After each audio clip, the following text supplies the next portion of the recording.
Hey everybody, it's Stefan, the Old World Gamer, along with Mr. Steve 67 Cyrus, and welcome to another episode of the Retro Indie Pixels podcast. First thing I'm going to start out with is that apparently Shout Engine, the people the website they have there that we use to upload our podcast all the time, is closing down. It's literally closing down now. So we did move over to Anchor, which is a part of Spotify or something. So we'll try and get that sorted out. Maybe we'll get some more viewership through Spotify or something. I'm not sure, but we'll just keep uploading there and hope for the best. But anyways, we got some stuff this week. I got some news, not a whole lot. So I decided to find some things that is going to make you put holes in your wallets. I figured it'd be a good way to do it around Christmas time. We should just make a segment where it's called Stefan Snipes Your Wallet. But I'm not sniping your wallet. Listen, I don't get that. So I'm helping out people with websites. Right. Stop. Stop. Anyways. You're the one with who starts out. Be a little bit more vocal. Come on, man. What's wrong with you? Alright, well, now that we've heard about Anchor and stuff and whatever just happened, whatever we did there, I want to start with cringe because this is the scariest thing I've seen on the internet that's a product in a while. I'm wincing. Please send help. Sonic scented candles are now the weirdest gaming gift money can buy. Yeah, you heard that right. Sonic scented candles are now officially for sale on the Sega website. And to be honest, Seb Santana Barbera is very excited. Santa Barbera. I butchered it. Let's get one thing straight. He likes candles. Yeah, I'm not reading from the writer's perspective. I do like candles myself, but I don't need I don't know, squall-themed candles as an example. And this is a Sonic fan as well, so I could barely read this article without. I'm going to take a step back here, and there's three different scents. There's the Sonic scent, the Tails scent, and is that Amy or Sally? It's Amy, okay. Yeah, there's three different scents. Apparently they come with stickers or tattoos. It's just a weird product. I don't know why this is a thing, really. Just wait. Break the limits. Gotta go fast. You can do this. It's time to fly. And your heart is never wrong are the name of the scents.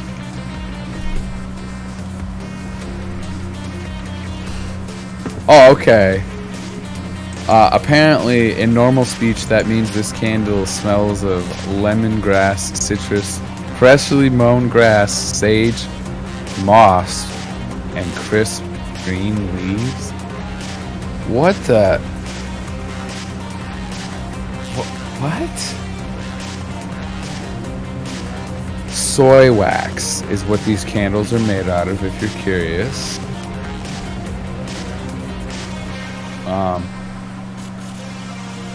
Yeah, they won't tell us what the other two are made out of. Oh, no, they will. There's one there for Tails, and there's one there for, what's her name, too?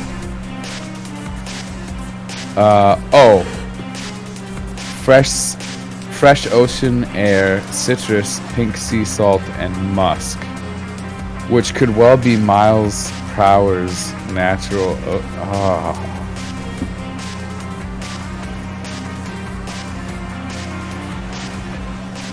I'm gonna barf. Well, you know what? I will say, the actual scents that they're saying are in these, they sound like they'd be pretty good. I'm not gonna lie. if they didn't just make a chemical concoction, they might be interesting. That's an assumption. Rose, magnolia, cherry blossom, and sandalwood will fill your games room with tranquil vibes. With Sally's musk. You know Gosh, what I mean. Oh my god, that's What are the these whole thing. candles made from? Yeah, 100% natural soy wax and added essential oils. Steve's all like, bunch of chemicals. Okay, Oh, alright, I can't hate on that part of them, but this is still really creepy and weird. Do you want to like finish the article though? Yes. Okay, so the best bit is a portion of each sale goes to the Friendship Bridge charity, helping to empower women worldwide.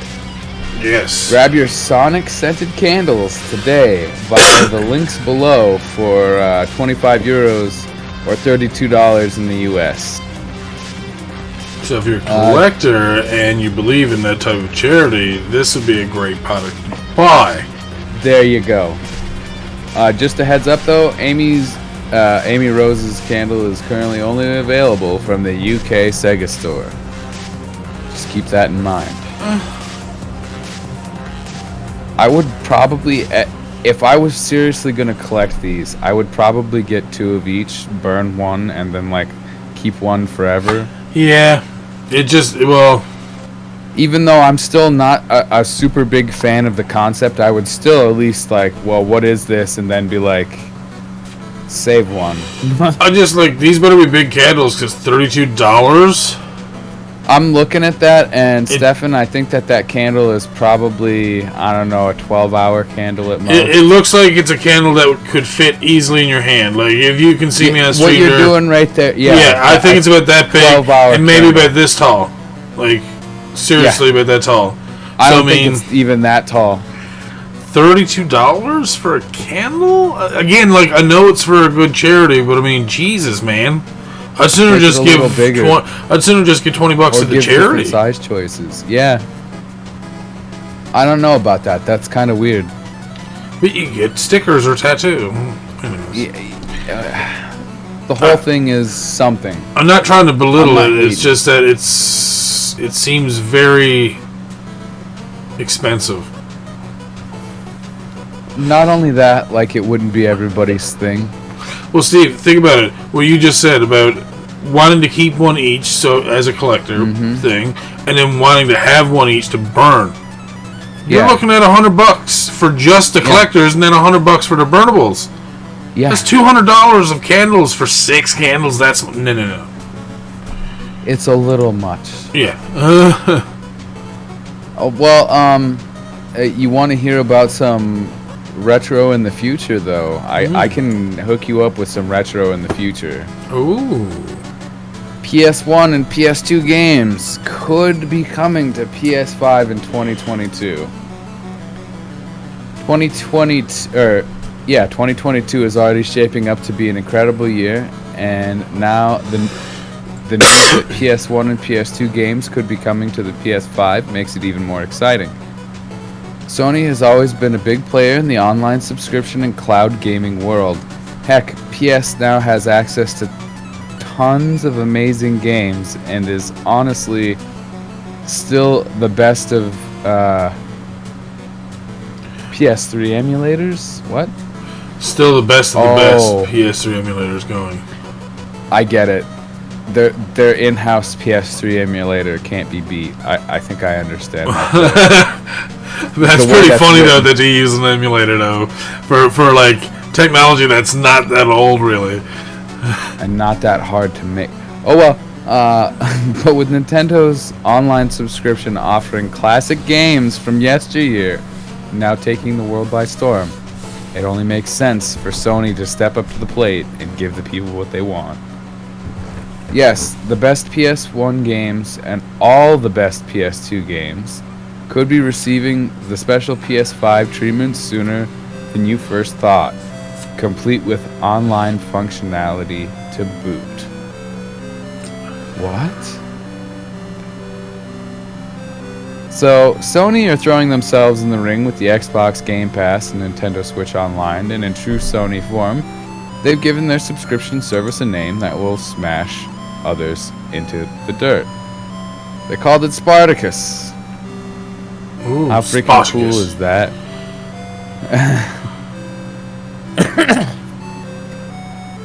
Like the other subscription services on the market, Spartacus will offer gamers the chance to play both retro and modern games for a monthly fee. According to sources who wish to remain anonymous because Sony would gut them like a fish if they found out they'd squeal, the service is going to replace both PS Plus and PS Now, bringing them under one banner. Interesting. So Spartacus is set to drop spring 2021 or 2022. Yeah, it happened in the past. Go back there. So PS1 and PS2 games could be coming to PS5 in just a few months at the time of writing. Yeah, this came out December 6th. It is now December 16th. According to sources, not ketchup or mayonnaise. Sauces, sources. According to sources. Not ketchup or mayonnaise. 3 price points for users to sign up to, with the most expensive offering all the best Sony retro games from years gone by, including the best PSP games. That's cheating. No wonder why they're calling it Spartacus. They know it's gonna fucking kick us in the dick and make us pay money at the same time. Well, it would give us, some of us retro gamers who prefer playing some of those things, another option or another reason to buy a PS5. I don't particularly need one, but I mean, if they offered like a bunch of games that I know I could get for cheaper or even free there, I mean, I know that there's some PSP only games that I've wanted to get my hands on. I know there's a bunch of RPGs. I'm pretty sure there's a Katamari game. So I mean, and then think of all the PS1 games, dude. All the RPG games that came out, like Parasite Eve and all the Resident Evil games, like, yeah, it's... I wonder how this works with me buying a PS Plus literally 2 weeks ago! 50 months, technically, because I got 3 months free with 12. Oh, yeah, I hope they better give it to you. I want Rimley to keep us updated on that. I want to know what goes on there, because it's very important if he doesn't just get Spartacus dropped into a pit of death. If they do that to him, I'm going to be a madman. So you're telling me I got a whole month out of my 15 months? Yeah, I'd be like, nah, Sony, get your shit together. Yeah. Sony has fallen by the wayside a little compared to Xbox with their online gaming work. This is a direct attack to get ahead of the game once more. And what better way to do it than with the service named after one of the most vicious gladiators of all time. Yeah, don't be surprised if you see a spear sticking out of your Series X in a few months' time. Well, Seb wants to talk about what he wants to see on there. One of the first things he wants to see is the Reignited trilogy, which would be nice to have the old school version alongside with the newer school version. 7, 8, 9, 10, 11, 12, and the Final Fantasy, the anthologies. I mean, there's so many things. Legend of Dragoon, Kudelka, Shadow Hearts. Well, imagine if they were started doing smart things like, hey, remember how we released a, PlayStation Battle Royale or whatever the hell it was? It was basically their answer to Super Smash Bros., but using all the PlayStation characters. Alright, now, we're going to give it to you for free. And then all of a sudden people are going to be like, oh, well, wasn't that great? But hold on now, they might have fixed some stuff. Wait, free too? That's... Then people go in and try it, and then all of a sudden they're like, hey shit, I'm having fun playing this again. And then more people having fun playing it again. It starts up, like... the fucking tournaments and all that other shit that people do with the fighting games, and they can do a whole lot of stuff with this platform. Oh yeah, if you think about it. Mod Racers, I think, was a racing game they had on the PlayStation 3 that was really good. Mm-hmm. Yeah, this made me interested in the PS5 a lot. But also, there's something that's going to come up in just a minute here that's going to make us interested in the PS4. But before that, do you guys need the most awesome GameCube controller ever? Because apparently we have the Panda GameCube controller raised $1.2 million in a record Kickstarter. We have some pretty solid pictures of this here before we even go into the article.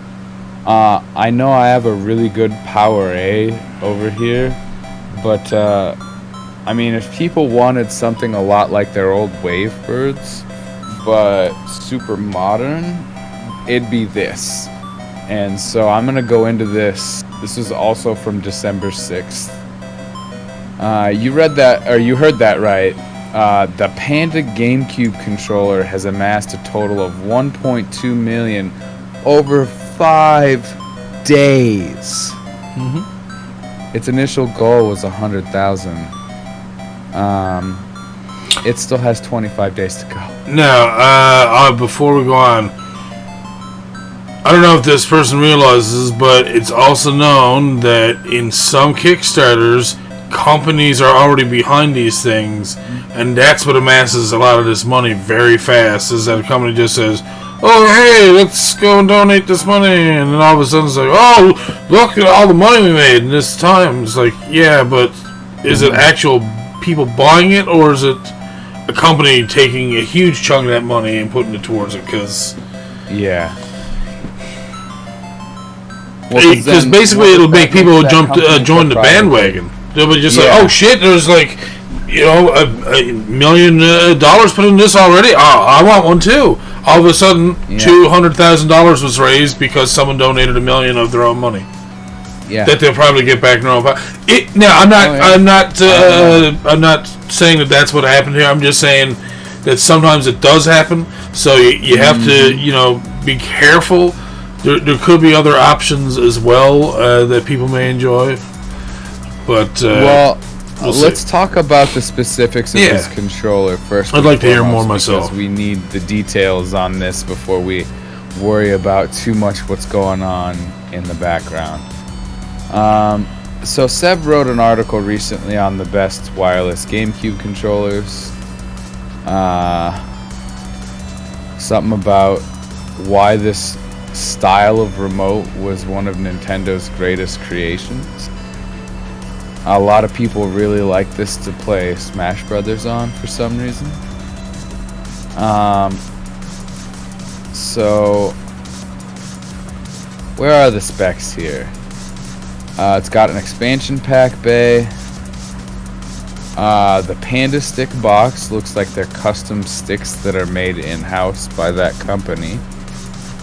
It's got drivers and firmware.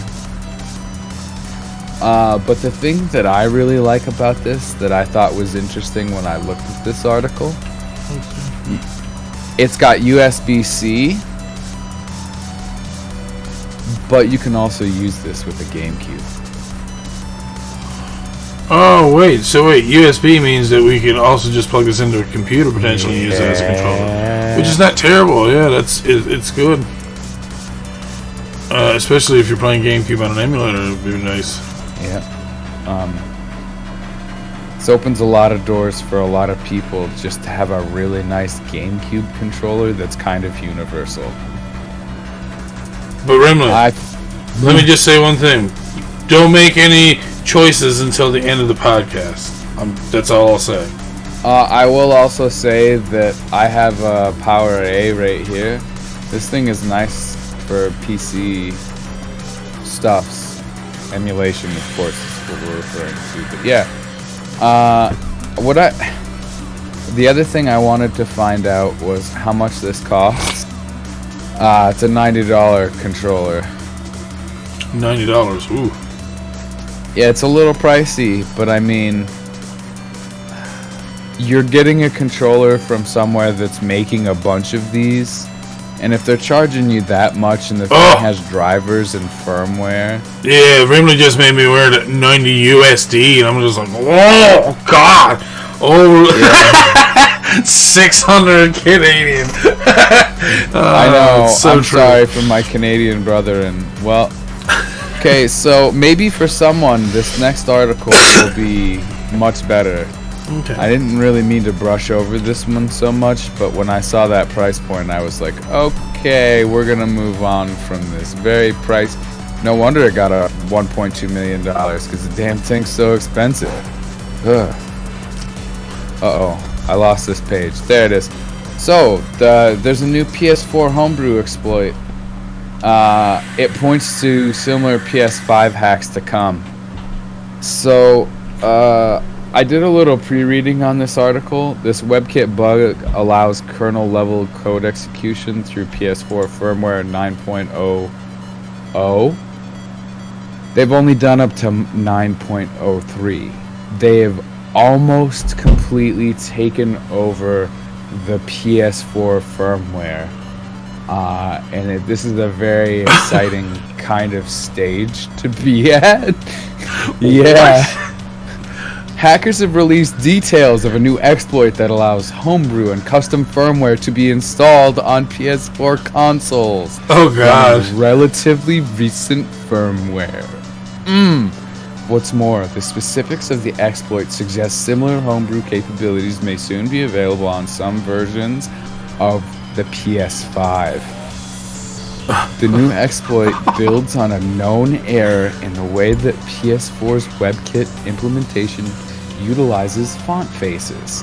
That exploit on the PS4 was publicized in October as a proof of concept after a similar error was found in Apple's Safari WebKit implementation in September.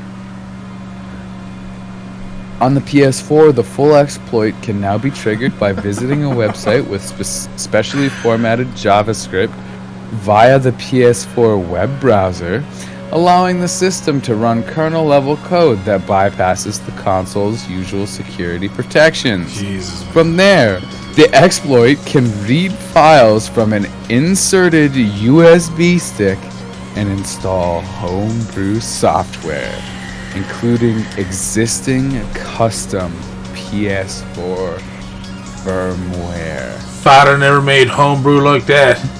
Right?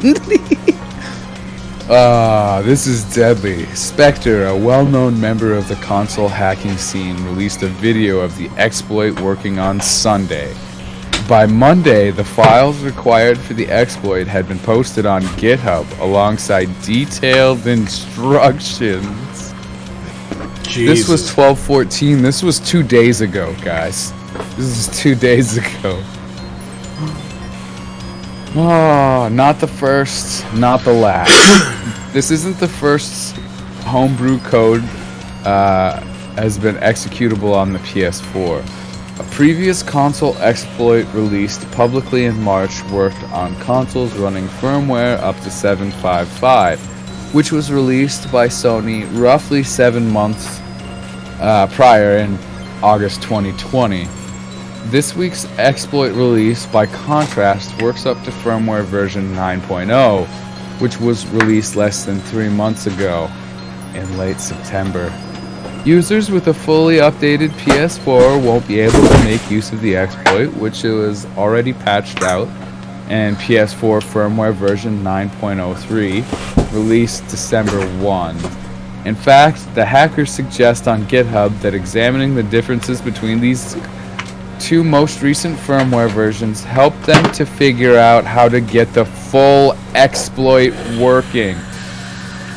Talk about catching Sony with their pants down.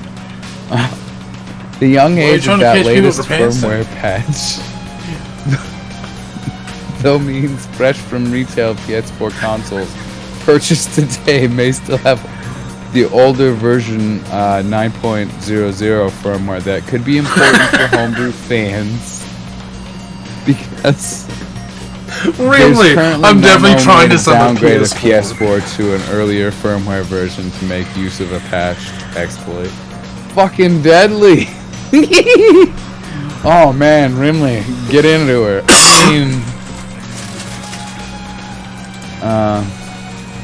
Alright, was just a joke about Catter Day. This is from Xeno PTR. The exploit is legit, and as a bonus, the kernel exploit affects PS5 as well. No, PS5 is not ready or being released. The lead developer does not currently have a PS5 console. What they're saying there, I do believe, means that the code is so similar, it doesn't matter. Which, hee hee, ho ho, ha ha, Sony's gonna have a bad day. On GitHub, the hackers note that the same underlying error works on certain PS5 firmwares. However, there's no known strategy for exploiting it at the moment. On Twitter, hacker XenoPTR, who also contributed to this latest exploit, adds that it affects the PS5 like we read in that post.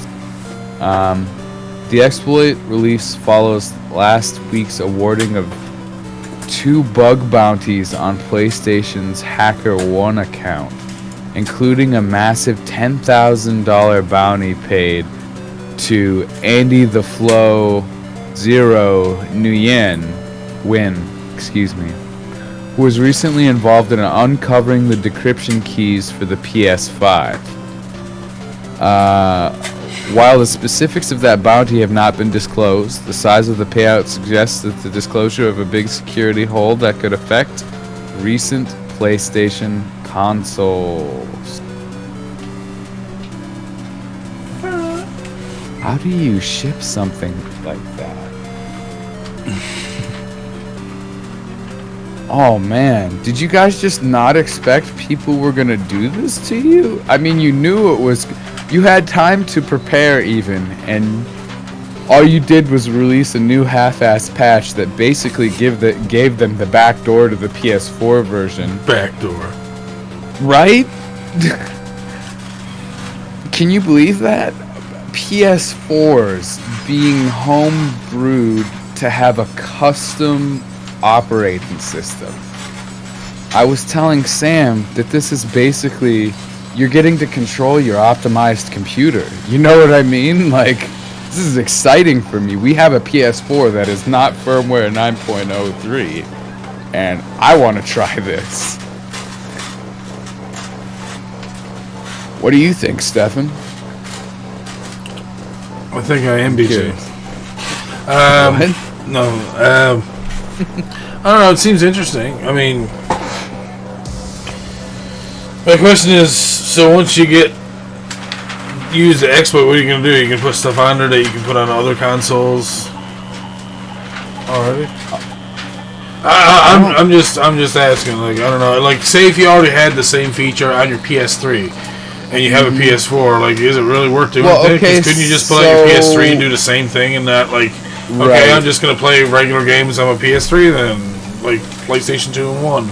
And shit like that. I guess what you could do with this is you could forcibly put games you don't own on your PlayStation 4 or things like that. Well, yeah, I guess if you can actually play games for that console, then yes, that would be a great bonus. That's the thing I think of using first. Okay, yeah, I remember said the same PS4 thing. Yeah, games. which then, not bad at all. But like, if it was just an exploit just to like add shit on there, like just random other shit. Like, you know what I mean? Like, it's not that much of a bonus, really. But yeah, no, I didn't even think about that. The fact that they were talking about being able to use PS4 games as well. So, but yeah, no, that's I like that. Oh gosh, that's one of the reasons I was so excited about this. Is basically it's a huge hole in Sony's It's a huge hole in their security, and it's hilarious. Well, I feel like going back in time now. PS2, that's too modern. We've been way too modern. Let's go back a little bit. Do you know how far back we're going, Stefan? I'm not sure. Probably to Nintendo days. Boom. Yes. Super Mario Brothers 3. Wait, there's what? Yeah, I was confused about this, and I kind of wanted to talk about it. Whoa, out of bounds. Oh god, does that mean speedruns are going to change now? They might. This might lead to other things and stuff. Yeah. So Out of Bounds Discovery in Super Mario Bros. 3 lets you tag in Luigi. I don't know what the fuck that means. Well, we're gonna get there. Let the article build up. Thomas Whitehead. He takes a little while to get there. It's okay. Super Mario Bros. 3 is, of course, an all-time classic, and particularly impressive when you consider the technology it relied upon. The 16-bit Sega Genesis was right around the corner in Japan by the time the Famicom version launched there.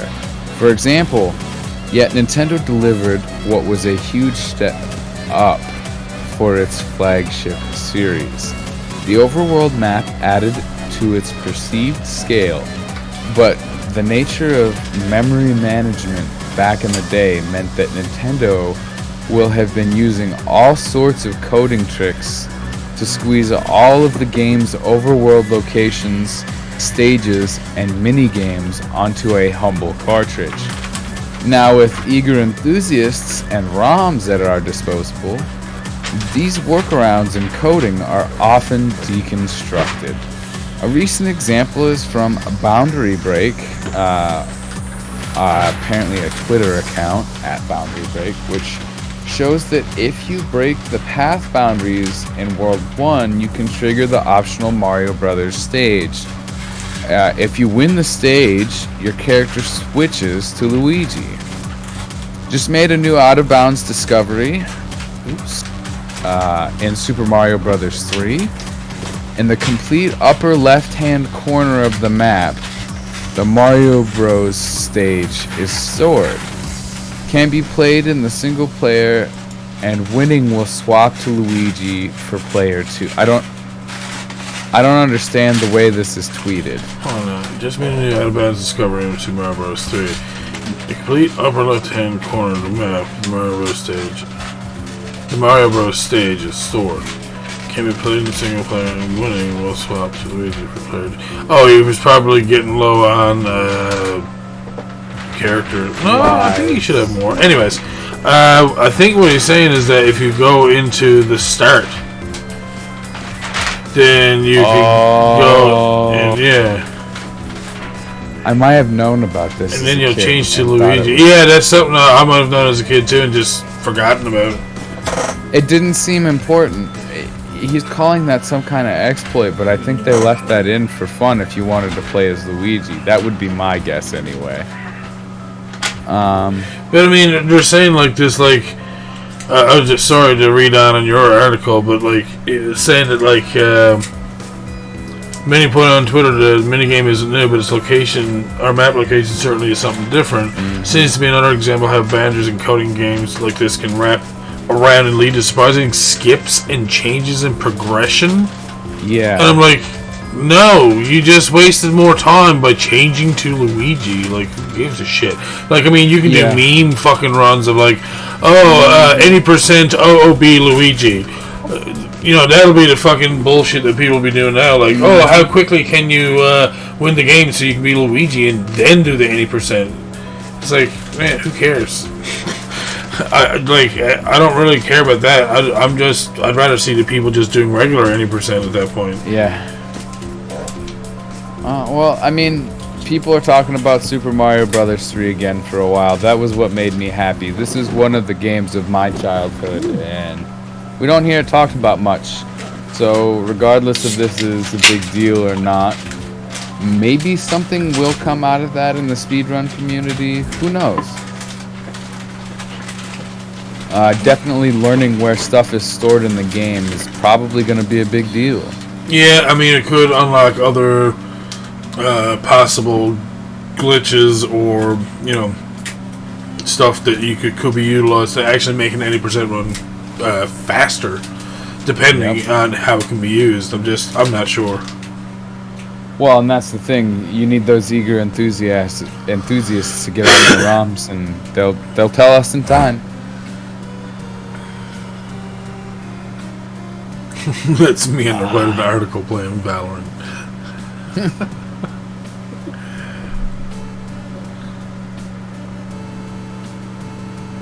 Oh, sorry. I'm actually interested in seeing your next article. Yeah, this one, I didn't really read this ahead of time. It just kind of blew my mind that this was a thing to begin with. So, I don't really have a preface for this other than that. Almost 30 years later, this Super Mario Kart player has achieved an impossible record from legend to myth plus. Super Mario Kart may have launched way back in '93 and spawned several sequels since then, but it has lost none of its power when it comes to attracting record-breaking attempts. We've covered the likes of Sammy Setton on Nintendo Life in the past, as well as Guillermo Anti-Star Leviak, one of the world's best Super Mario Kart speedrunners, or speed drivers, we should probably say. Incredibly, the latter has broken not one, but two records in the space of as many weeks, one of which was previously thought to be impossible. The Super Mario Kart records, which have been going since the mid-90s, are decided by a matter of milliseconds at this point, with a top 100 times for the infamous Rainbow Road circuit ranging from 1 minute, 29 seconds, 41 milliseconds. Take a bow, Stacy Needham.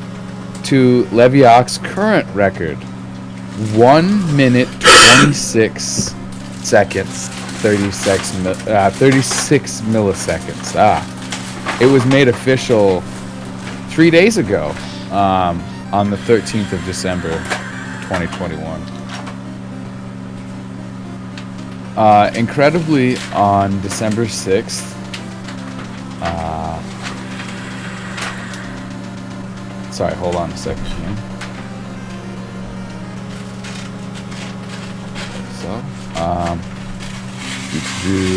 It was revealed on December 6th that Leviak had set a new POW world record on the Rainbow Road track with a blistering time of 1:26:50. Good enough to keep Carl Van Duijven. I can't say Carl's last name, but it was enough to keep him in second place before the confirmation came that he had set an even faster time a week later. What makes this second world record so significant is that it is classed as Myth Plus, the highest rank handed out for potential track times by the Super Mario Kart community. That means that Leviak is the first Super Mario Kart player to achieve a perfect 80 out of 80 in the Myth Plus category. You might be pondering how there are 80 different times to set when Super Mario Kart only has 20 tracks, but there's a good reason. Firstly, single lap times and full race times have individual records, so that's 40. Because the PAL European and the NTSC North American Japanese versions of the game run at different speeds. They are considered to be separate challenges, which means there are 80 records total to set. If you're wondering what the trick is to get that speedy sub 127 run of Rainbow Road, one of the hardest tracks in the game, it's mostly about hopping over corners and keeping tight inside lines. Also, playing as Donkey Kong? Maybe? Listen, we don't go for tactics like drive well and make good decisions, because you don't need to drive well when you have pockets full of banana peels. And then the video is there below. Damn. 30 years after its creation, there is a community that loves it enough to classify things as things like Myth Plus. And then someone is like, I'm gonna go do that thing.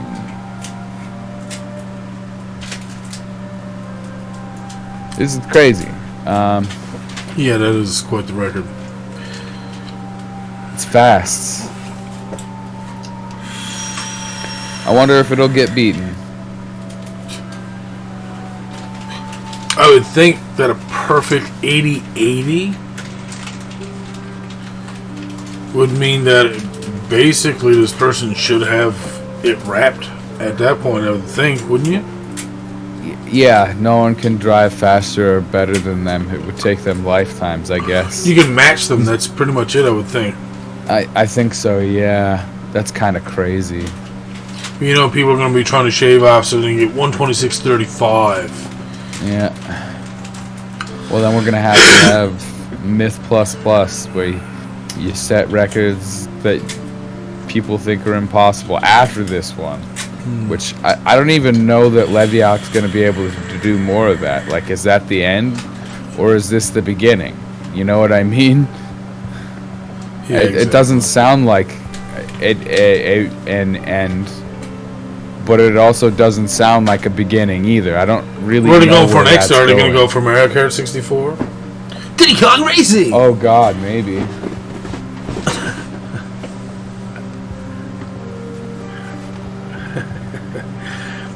I'll say that one will lie.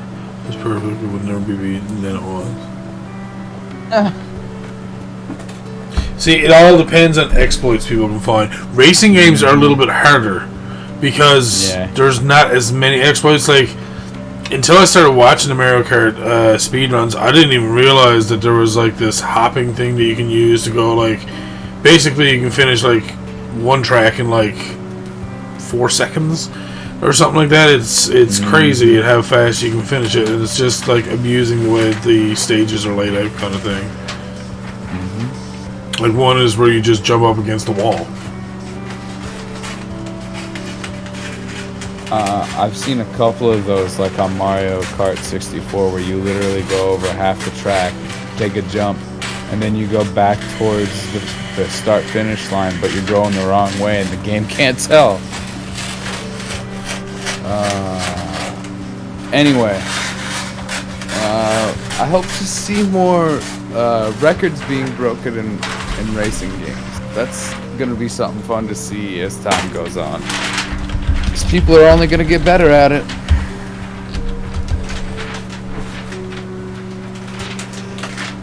So, this next article I'm kind of hemming and hawing over because... Okay. You guys won't believe... I don't believe it. Commodore 64 games are being teased for Nintendo Switch. We listened. Yeah, if you have fond memories of the Commodore 64 generation, oh boy, have we got some news for you. The retro-focused indie developer and publisher Thalamus Digital is teasing C64 games for Nintendo's Switch hardware. According to a vague tweet, the team has apparently listened, Look at those fingers. and more will be revealed at some point in 2022. There's not much else to it, so we guess you can start filing your classic game requests down in the comments. What games from this particular system would you like to see make a comeback on Nintendo's hybrid platform?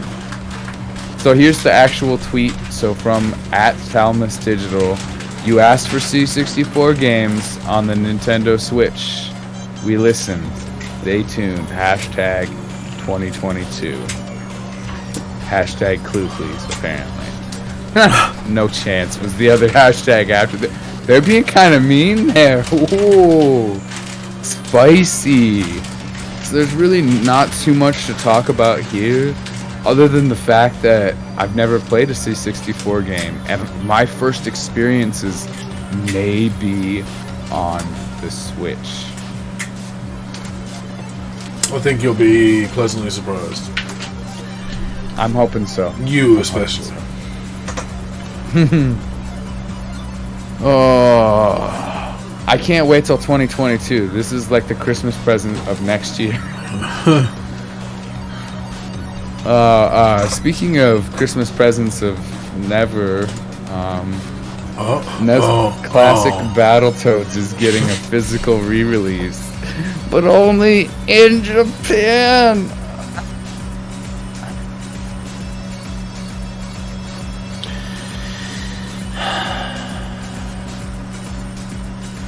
So, yeah, Columbus Circle is launching a new version it was the 25th of November. Battletoads is one of Rare's most beloved games from the NES era. An attempt to create a media brand that could rival the Teenage Mutant Ninja Turtles. Battletoads mixed platforming with side-scrolling combat and is famous for its unforgiving difficulty level. Side-scrolled. Gross. It spawned several sequels, including a crossover with Double Dragon, and it's been recently revived on modern systems. ... with mixed review. Columbus Circle, the Japanese firm famous for its retro hardware and physical re-releases, is republishing the Famicom version of the game today. It's under license from Extreme, the company which owns the rights of Masaya NCS, the original publisher of the game, in Japan back in the early 90s. Before you get too excited, it's worth noting that this only relates to the Japanese version of the game, and we're sadly not likely to see a physical re-release of the NES version. In the West, Battletoads was published under the now defunct Trade West. Trade West became a part of WMS Industries in 1994 and was rebranded as Williams Entertainment Incorporated, and 2 years later would be renamed Midway Home Entertainment Incorporated. Midway went out of business 2010, but former Midway subsidiaries Midway Games Ltd UK, Midway Games SAS France were purchased and renamed Trade West Games Holding in 2009. The current status of that company is unclear, but it doesn't appear to be in business anymore. Damn it. I'm gonna click this link because I want to know how much it's going for in Japan. I may buy a copy of this. Japan. Oh, it's green. Oh, you should look at the cartridge. Just click on the tweet, you mean? Yeah. Okay. Well, if you click on the tweet, you can, Columbus Circle, yeah. I wish the site was translated. And I don't see anything that looks like a price.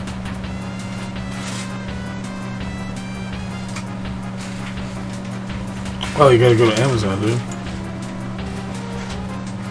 5,478 yen. Oh.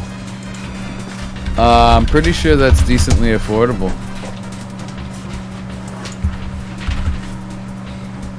Well, Canadian at 61.61, and for US, it is 48.19. Wow, that's a little bit pricey. $48. That's a little bit pricey for you? Get out of here, man. Look at that. Look at how nice it looks. It is really nice. Look, even says Columbus Circle up here on the top. Shit. Yeah. Oh, wow, that is a nice printing. I was looking for something to do with some of my money this year. I may get a copy of this just so I can have a copy of it. Even though I never beat this game legit as a kid, for me, it holds a nostalgia point. Like I'm sure it does for a lot of people who couldn't beat it. It feels like a piece of gaming history. It really does. So this next article is a little old, but I think it might have led into some of the price gouging we saw and some future price gouging we might see. Anyway, retailer appears to have uncovered new and sealed 90s SNES games, and they're up for sale. It's not often you stumble across brand new stock of games released in the 90s when browsing your favorite game store, but here we are with one of the most intriguing retail listings you're likely to see all year. German retailer Galeria Kaufhof has today added a brand new listing for Lufia 2 Rise of the Sinistrals, known simply as Lufia in Europe, which was originally released in '97. The listing notes that it comes with its original packaging and manual and is only available in select branches. What makes the listing even more impressive is that it's actually for the game's big box version, which comes with a strategy guide included. A quick look on eBay suggests that this edition now sells for considerably more than its original RRP, yet they're selling at a modest price of €80.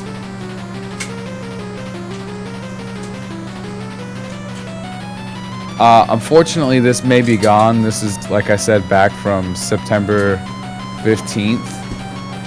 It's really old, but it was nice to see, as we read through here as well, that they're not trying to sell them super expensive. Perhaps shedding a little more light on the situation, game enthusiasts have been discussing the listing over on NeoGAF. One user explains, out of nowhere, there were rumors a couple of months ago that somewhere in an old warehouse, a few sealed boxes were found with dozens of SNES games back from the 90s. Since there were no pictures, I did not think to investigate any further. Now, out of nowhere today at 6 in the morning, Lufia was posted on their website. Of course, it was only a couple of months ago that another retailer stumbled upon 500 new copies of F-Zero on the SNES. We're not sure what's going on out there, but we're liking the trend. If those rumors were true, does that mean that stock for other titles could soon appear on the store too? The rumor includes mention of several boxes sealed by Nintendo, which is a very exciting prospect indeed. Either way, this game alone is a pretty great find.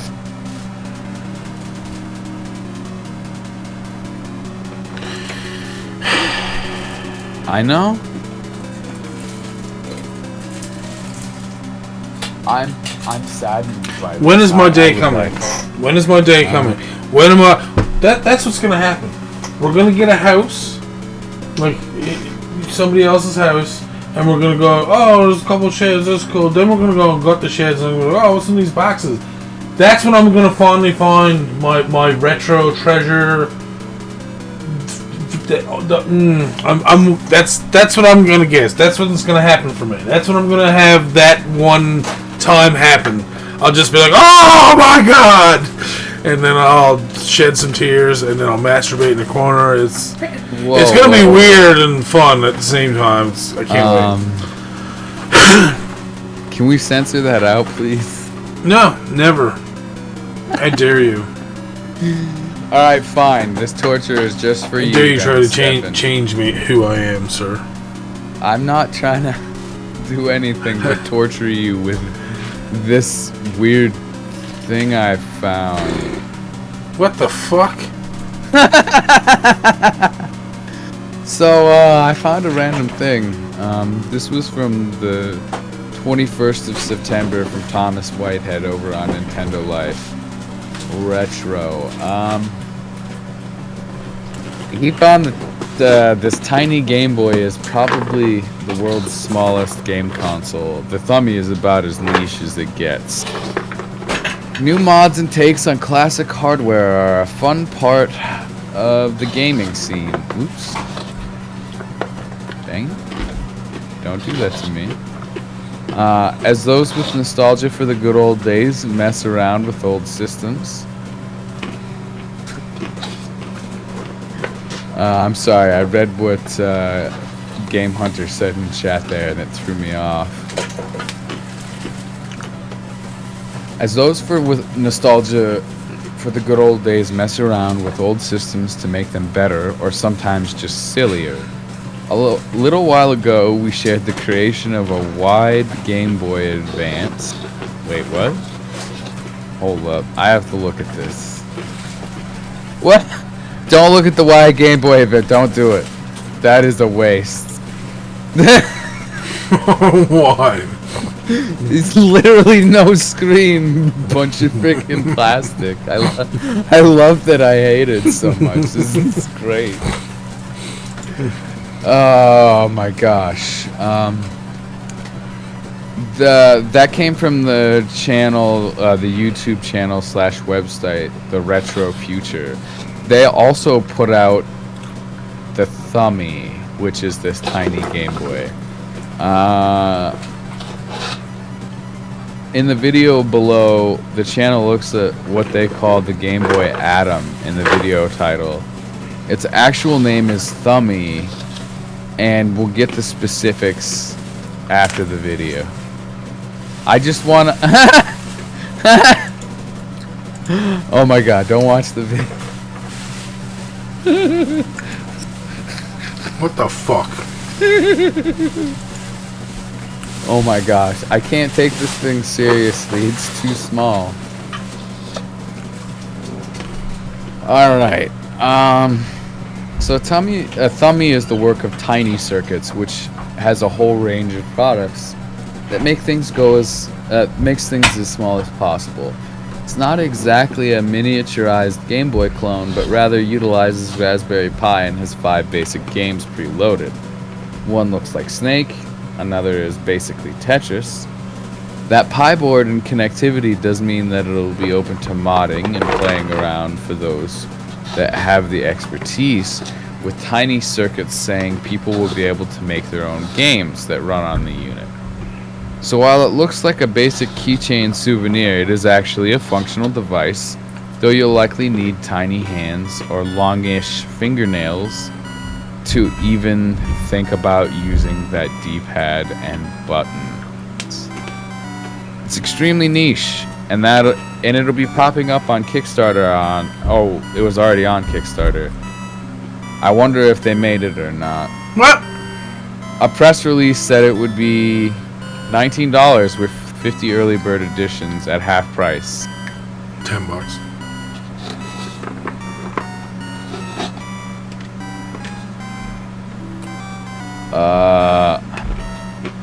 Yes, sir. That works.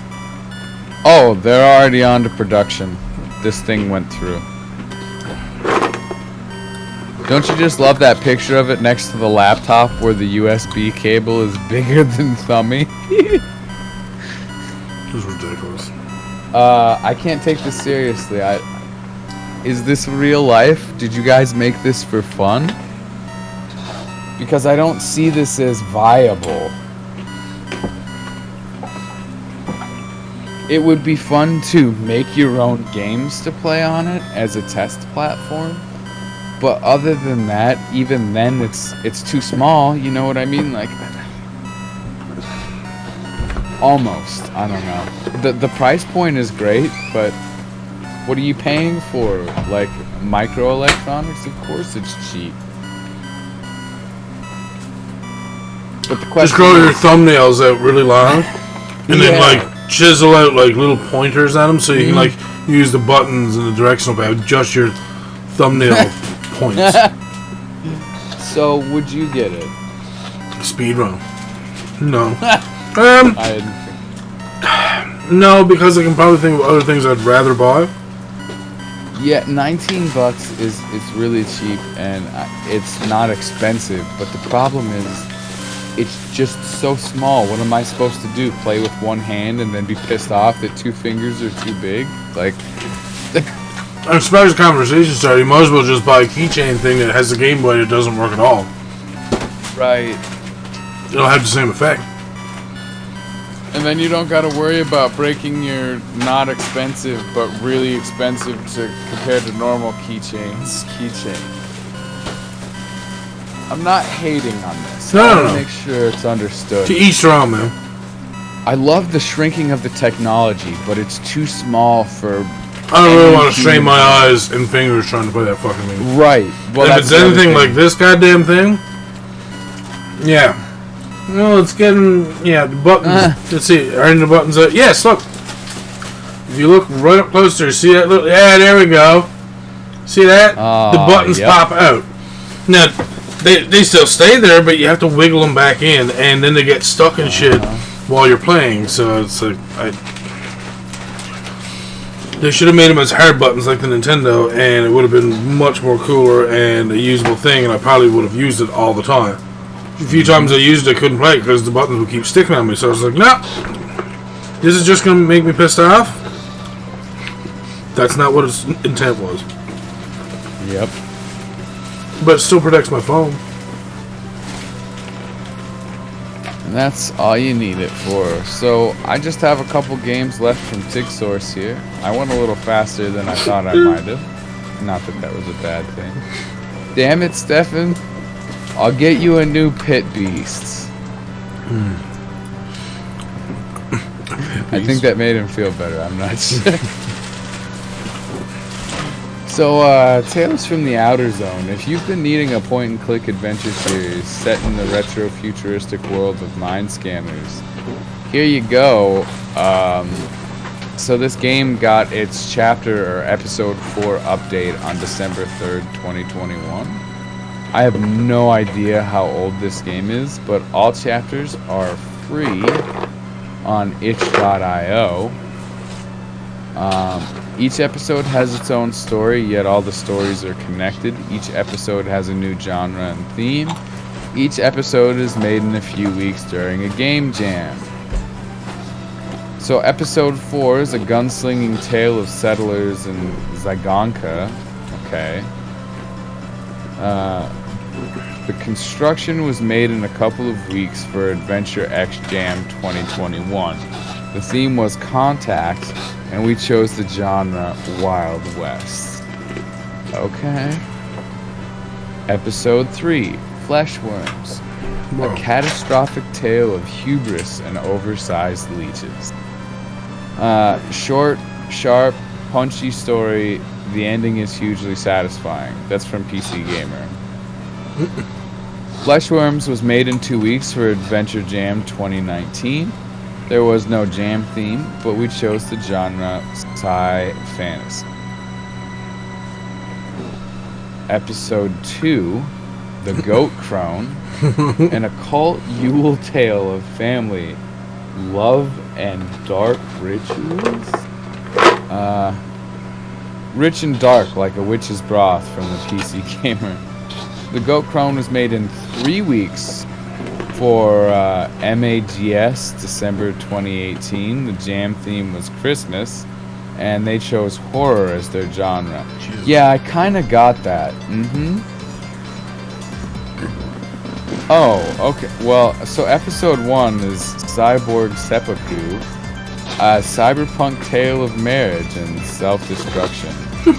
Now that's how you draw a cyberpunk dystopia, says PC Gamer. Cyborg Seppuku was made in 3 weeks for MAGS August 2018. The jam theme was censorship, and they chose cyberpunk as their theme. They won that AGS for Best MAGS Game and Best Short Game. So I guess this spawned a set of things that were interconnected all the way back in 2018. This is kind of cool. I like that.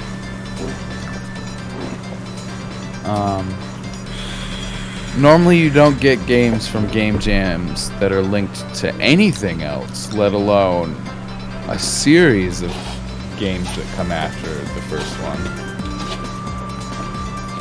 I'm gonna have to play this at some point if I ever get a chance. LOL.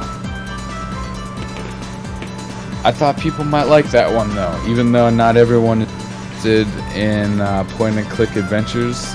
You can really just have several different styles of it and have fun. Now this next one, I didn't want to spoil myself on. It looked cool and interesting. Alphatus.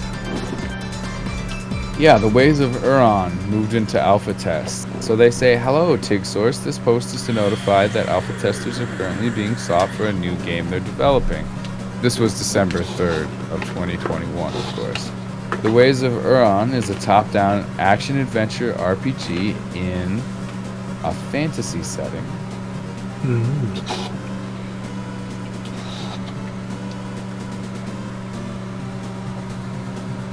Sorry, I got distracted by something there. Travel to exotic lands to discover relics, recruit new friends, and solve the mystery of Garen's past. Please send emails to ogopogoid@gmail.com to request access to the closed alpha on Steam. And then we just have a video here. Oh, whoa.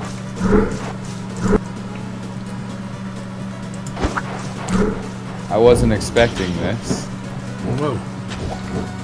But apparently the video that they supplied here for this post is testing a boss battle fight.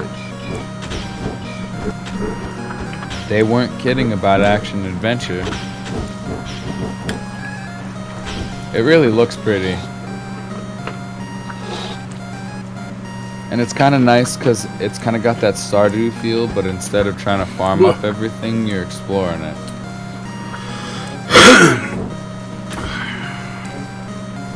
You have a Steam page, apparently. Yeah, like I said, ogopogoid@gmail.com to request access to the closed alpha on Steam.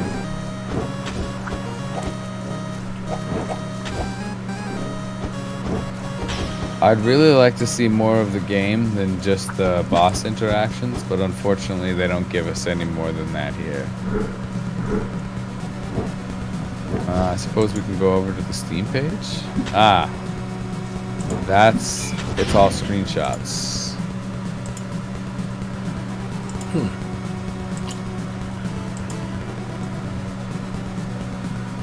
Yeah, for some odd reason they don't want to show us the animated gameplay there. Winter 2022, huh? Well, it's gonna be a while. What? A year from now. Don't forget, like I said, you can go participate in the alpha. Something else I might try and do if I get a chance. Another interesting game here on TIG forums. I didn't bring any Metroid games yet, so I want to give you guys a Metroid game. It's been a while since the last one, like literally last cast on this one. So here we have Smelted Kin, a sci-fi 2D action with platformer and Metroidvania elements. A long journey awaits you through the large locations of the planetary station. Each level contains a unique design, unusual mechanical creatures, and secret areas. You have to find out why the entire research complex fell into decay and find a way to get out of it. Battles with robots will be an indispensable attribute of the entire game. The passage of many areas will require finding the optimal tactics. A special humanoid robot will accompany you on the journey. If you can overcome all the difficulties of the adventure, you will meet a living being, one of those who inhabited the planet. So it features a huge non-linear locations and an aggressive environment, dark atmosphere of the decaying complex where progress requires caution and exploration of the surrounding area. You get that drone that they were talking about. It'll help you in battle.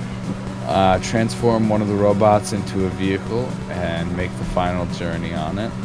It's supposed to have high difficulty and it's got gamepad support. Nice. So let's watch this video. Already did. But we'll watch it again. Oops. No. You were reading, we were watching. It's true.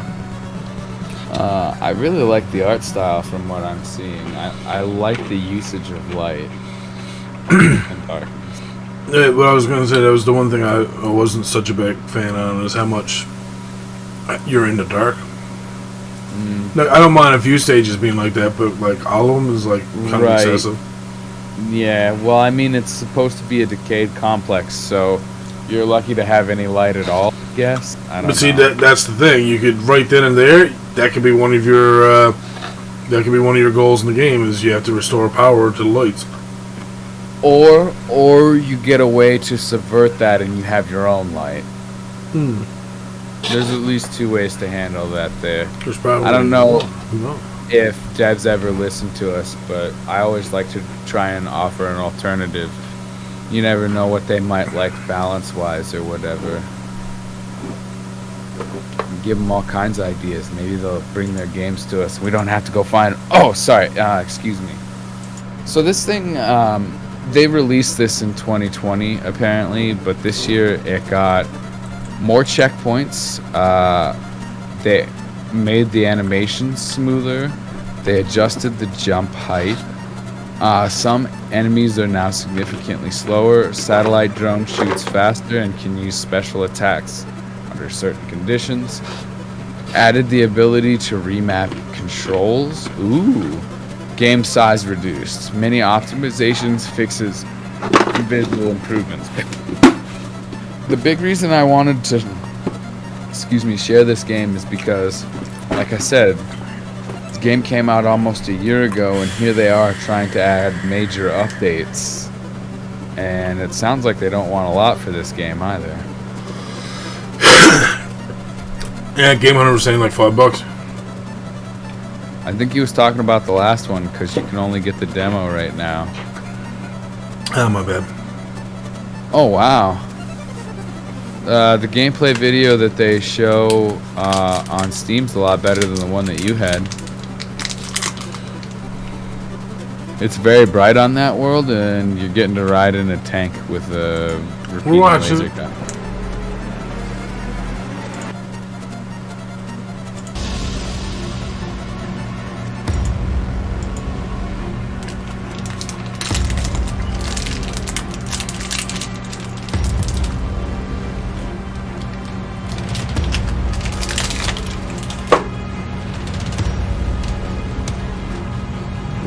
It does look like you get a little light in these later versions.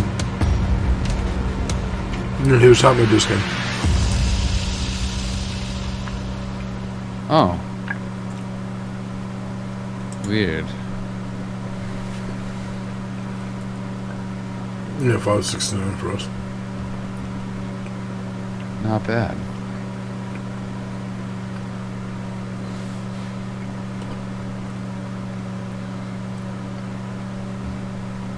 Yeah, see, like, the whole time in that, in the video on Steam here, you have this, like, glow behind you. Well, you always had the glow behind you, but, like, I don't know, maybe it was just that video, but, like, a lot of these seem like they're a little bit better lit than the other ones. Yeah, well, I mean, it's like I was saying, it really looks like they took some time to upgrade their game. I like that. And apparently it's keeping a very cheap price point, so you want a game that's you know, they're working on and is pretty modern and has the Metroidvania and platformer stuffs going on for you, there you go. It's available on Steam right now. Oh, fuck me. No. God. So, this last one's a mobile game, and I didn't realize that until I clicked on it, but apparently they wanted to make an OG XCOM and old school 4X game styled project, and that was the thing that caught my attention. All they give us is a 3-minute video. I had to go over to YouTube for more details. The game is called Debrii with 2 eyes. That's the working title. It's a tactical indie game currently under development for mobile Android. It's inspired by the original UFO Defense, XCOM, and other old-school 4X games. The goal is to defend Earth from incoming threats and survive the horrors that lie ahead. The game features a mixture of micro and macro elements, as well as unique gameplay features. Horrors.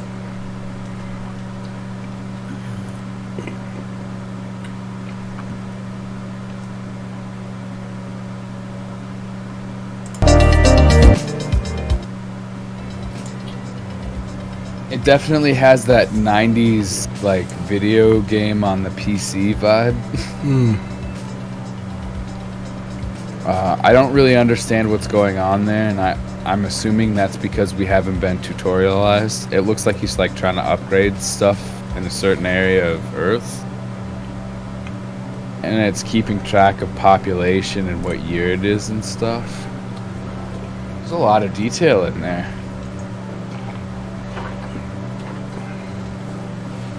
Please stand by. Oh yeah, that definitely has a lot of XCOM feels. I like that. Okay.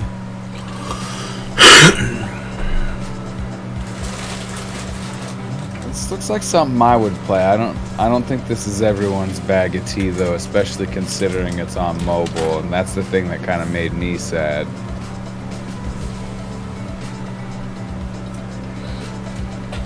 But I guess people are trying to fill certain niches in certain markets, and that's what this game represents.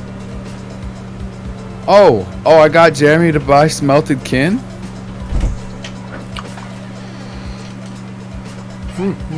Thank you for purchasing a game, Mr. Game Hunter. I expect to watch you play that on stream sometime. Don't just get to play that by yourself. So what did you think of this game from this video, Stefan? To me, it didn't. It's not my type of thing. Right. Plus, I don't play much mobile games, anyways. Well, that's the part that really kind of seals it for most people. If it's not their gameplay, like favorite, and then all of a sudden it's mobile. Yeah. Ugh. Anyway, that's it for Steve. That's it for Steve. That means it's... Are we doing the thing with the things and the things? Always. We're always with things. Right. Certainly. Sorry, I gotta open up the library. No, I meant store. Sorry. And, what's the first game we're gonna look at here? Well, the very first game we're going to look at is called... let me just take this dimmer off so people can have a look. Bam! Core Keeper. Alright, explore an endless cavern of creatures, relics, and resources in a mining sandbox adventure for 1 to 8 players. Mine, build, fight, craft, and farm to unravel the mystery of an ancient core. It's coming soon, developed by Pugstorm and published by Sold Out. Early access online co-op. Adventure sandbox. All things we enjoy hearing. Let's go. Looks pretty. Oh, wow. Oh, I like the way you're digging and placing torches. And Already wishlisted? It's probably something that we've covered already. There's a good chance that we've... That goes for any games. Remember, it's been 6 months since we've done a podcast, like since we done the podcast from last week. So, yeah. Well, also it's coming out soon, and yeah, that's probably. It doesn't hurt to get some more people looking at it. I want this game. Can we play this game? I want to play this game. Oh my God! Yes. Yes, we can. Yes, we should.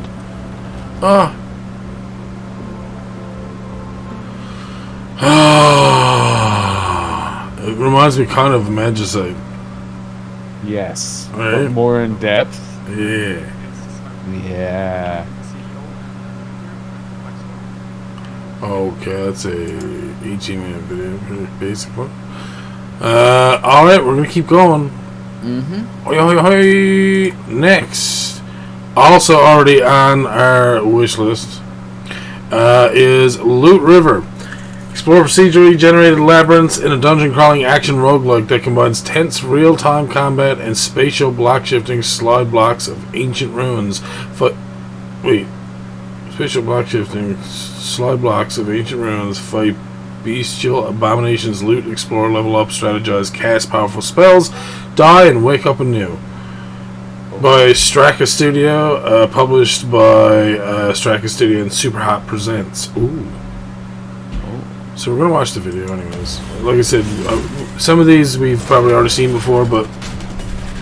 Oh, shit!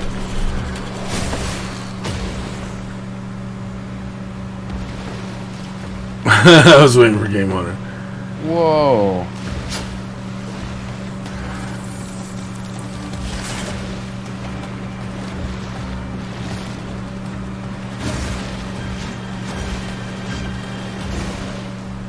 Whoa, okay.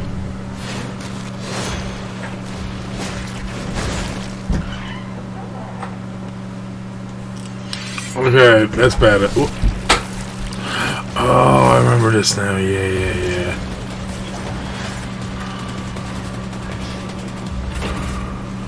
Yeah, that platform segment was really familiar. I can't wait till this game comes out.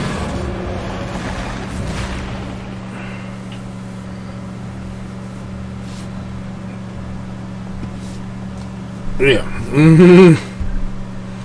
And yeah, it still looks amazing. Alright. Keep going. Oh. The next one's called Sea of Stars. I'm just going to hit add to wish list, and let me just say, you're going to do it too. Sea of Stars is a turn-based RPG inspired by the classics. It tells the story of two children of the solstice who will combine the powers of the sun and moon to perform eclipse magic. The only force capable of fending off monstrous creations of the evil alchemist known as the Fleshmancer. This is coming out in 2022. Yeah, I already backed that project. What's that? Sea of Stars? RPG, story-rich, turn-based, and indie. Let's watch. I'm gonna click the watch button, but I have to go to the bathroom very badly. I will be back as soon as possible. Oh, from the creators of The Messenger. Yes, I remember this now.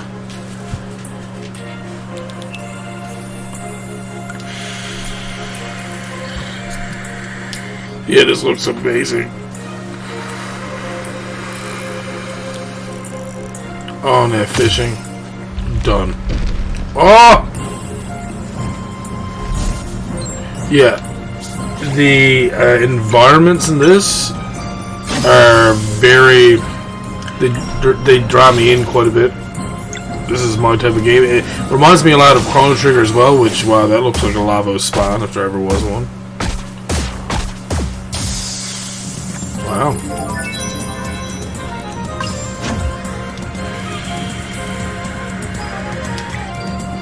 The maps look like Chrono Trigger maps too. I like a lot of this stuff. You can definitely tell that the studio was inspired by Chrono Trigger for sure. But look at the animation just on that boss. That looked amazing. Oh, God. Oh, it's still going. It's still going.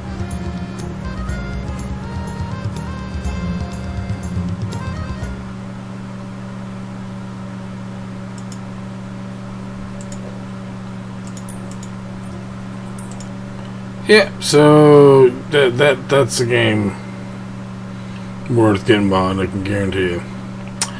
Alright, our next one we have here is called Martial Law. Martial Law is a game about difficulties that came with communism in Poland. The story is shown from the perspective of a man who's abandoned because of his low social status.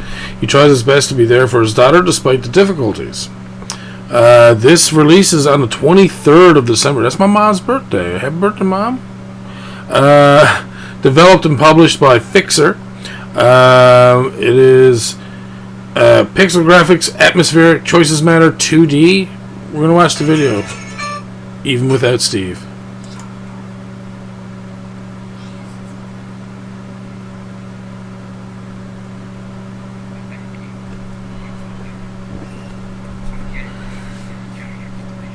Wow, his wife is leaving him too?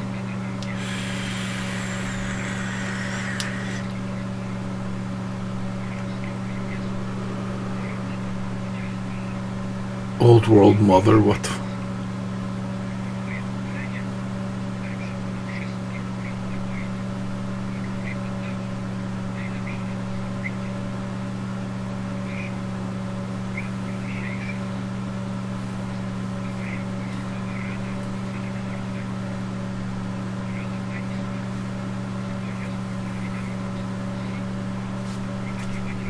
The hell?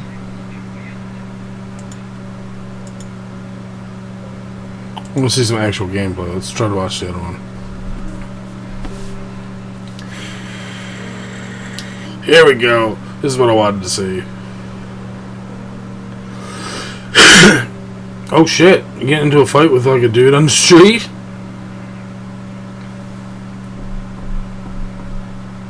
Yeah, I like the way this looks. This is nice.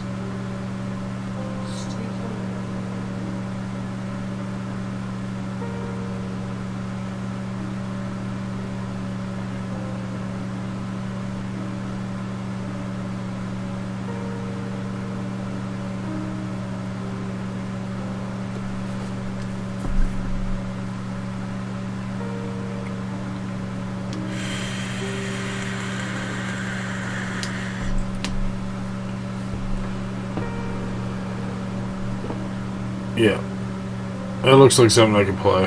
I think Steve would enjoy that too, just where it's a choices matter point and click game. Steve, you're missing the games, dude. Anyways, our next game is called Ampersat. Now, I didn't preview all of these games, so just to give you guys a heads up. Ampersat is a shooty-slashy RPG game mixing retro modern sensibilities. Blend of influences from Gauntlet and Smash TV to Zelda and Angband. Ampersat is a handcrafted adventure, but with appeal to roguelike fans. Battle ASCII creatures in colorful areas and free letters to return language to the village. Again, it sounds like something Steve would play. Action RPG, retro, twin-stick shooter, roguelite. Let's watch the video.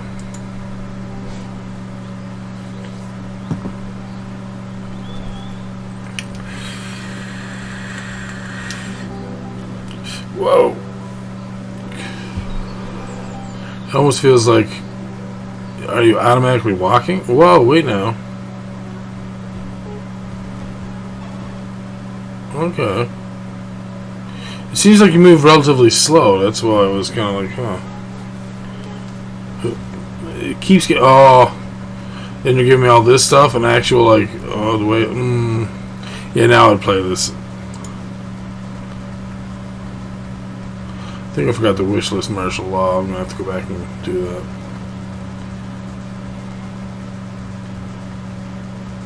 Endless procedural area. Nice. Whoa. Oh my god.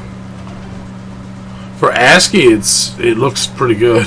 Like, it's a combination, obviously, of graphics and ASCII, but still.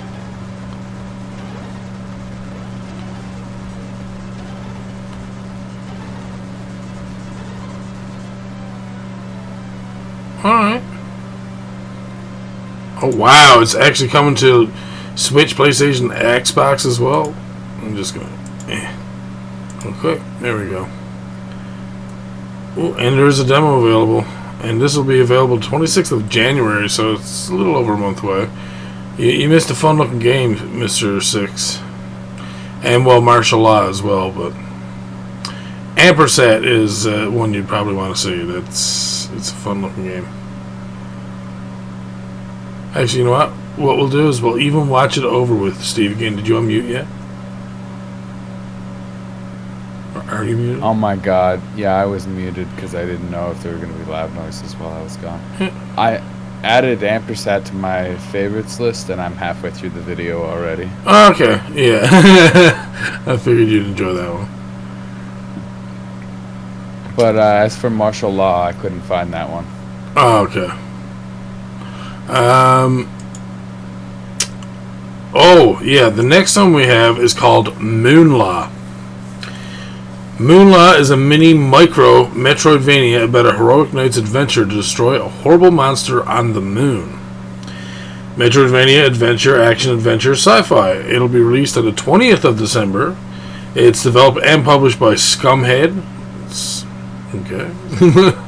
Alright. Let's watch the video. Whoa. Okay, no, that was too fast. Hold on. Pause this 1 second. Didn't even get to... Years ago, the moon was infected with a fleshy disease. Knights of the Earth military tried to defeat the monster, yet all was lost. Holy shit. Until one day, heroes stared at the sky above and swore to become the law of the moon and defeat the blight. Okay, there we go. Oh, okay. Oh, wow, neat. And wow, that's very Metroid. Yeah. But it looks like it's like a super tiny... Yeah. The size of one tile is super small. Oh, shit. There's nothing wrong with that. It's just different. You know what I mean? Like, Yeah. The Commodore 64 is what I would think of when I would think of something like this. Yeah. You probably wouldn't be too I like far up. that. I like that. I want.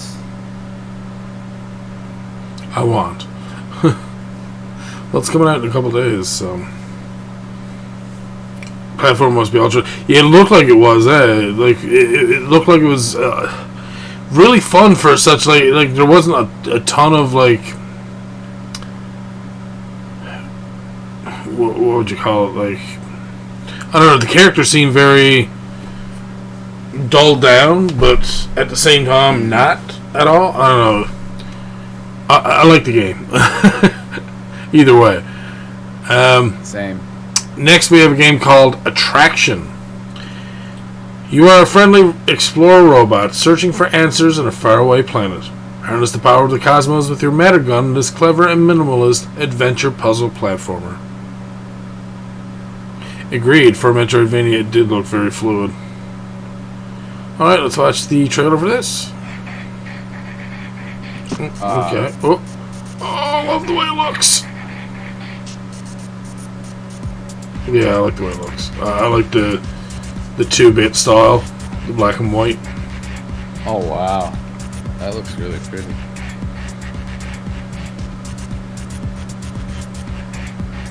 This reminds me of Downwell. So wishlisted. Anything that does that monochromatic 2D style with platforming, must have because of Downwell. Oh, he's like using black holes to make platforms move. Oh yeah. Oh shit. Oh shit.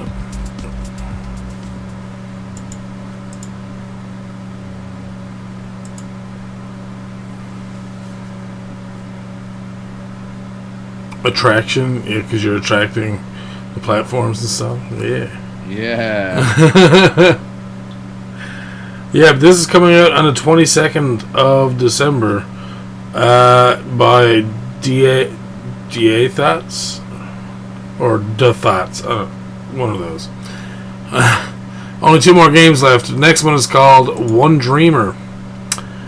We've probably seen this one before. It looked familiar when I first looked at it, and it is on my wish list. So this is supposed to be coming out Q1 2022. Manipulate the world around you by editing source code in an adventure game about a burnt-out indie game developer's quest to fulfill a lifelong dream. It's developed by One Dreamer Company and published by F2 House. It's a story-rich, logic programming casual indie game. Let's watch. Beautiful visuals already. You've been working on a game for as long as you can remember. Trapped in a never-ending loop, while the world moves on without you. As you're slowly suffocated by death and crushed by reality. You begin to wonder why you started this project in the first place. I remember a time when video games were everything to me. When they saved me. Maybe things were different back then. I think a lot of us can relate to that. Time. But the memories I Not really sure what's going on here. Of adventures, of friendships, of people coming together. I want to keep them alive. And I want to make sure they're passed on to the next generation. Oh wow, yeah, the lighting effects in these are so good. Yep. And yeah, the soundtrack is fantastic too. Wow, damn messages. Yeah, this is a gorgeous game.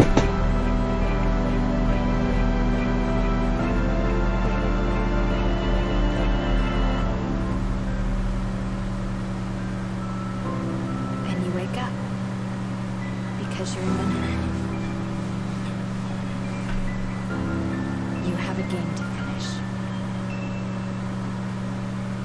Then you wake up because you remember you have a game to finish. And the dog has to go out. Damn dog. Oh, take the dog out, then finish the game, then do dream. Alright, we have one last game. I already have it on my wish list. It's called There Is No Light. So apparently this is the revisiting episode of the Best of Steam. Battle your way through the grim underground world in this brutal action-adventure RPG. Exterminate hordes of enemies, fight dangerous bosses, and explore the world the way you want. Dark choices matter. Souls like pixel graphics, developed by Zell Art, published by Hype Train Digital. Yeah, let's watch the trailer. Oh, starting strong. I always wanted to be your loyal servant, but I was blinded by faith. Jesus. I believed that you would protect me. Ooh, looks nice. You took everything from me. So take my faith back. Jesus. What?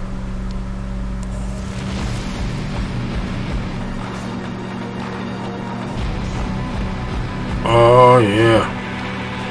For some odd reason, this reminds me of Nuclear Throne. I reject this place! Just for how quickly, like, and how it looks. I reject Obviously, the mechanics are different. Oh.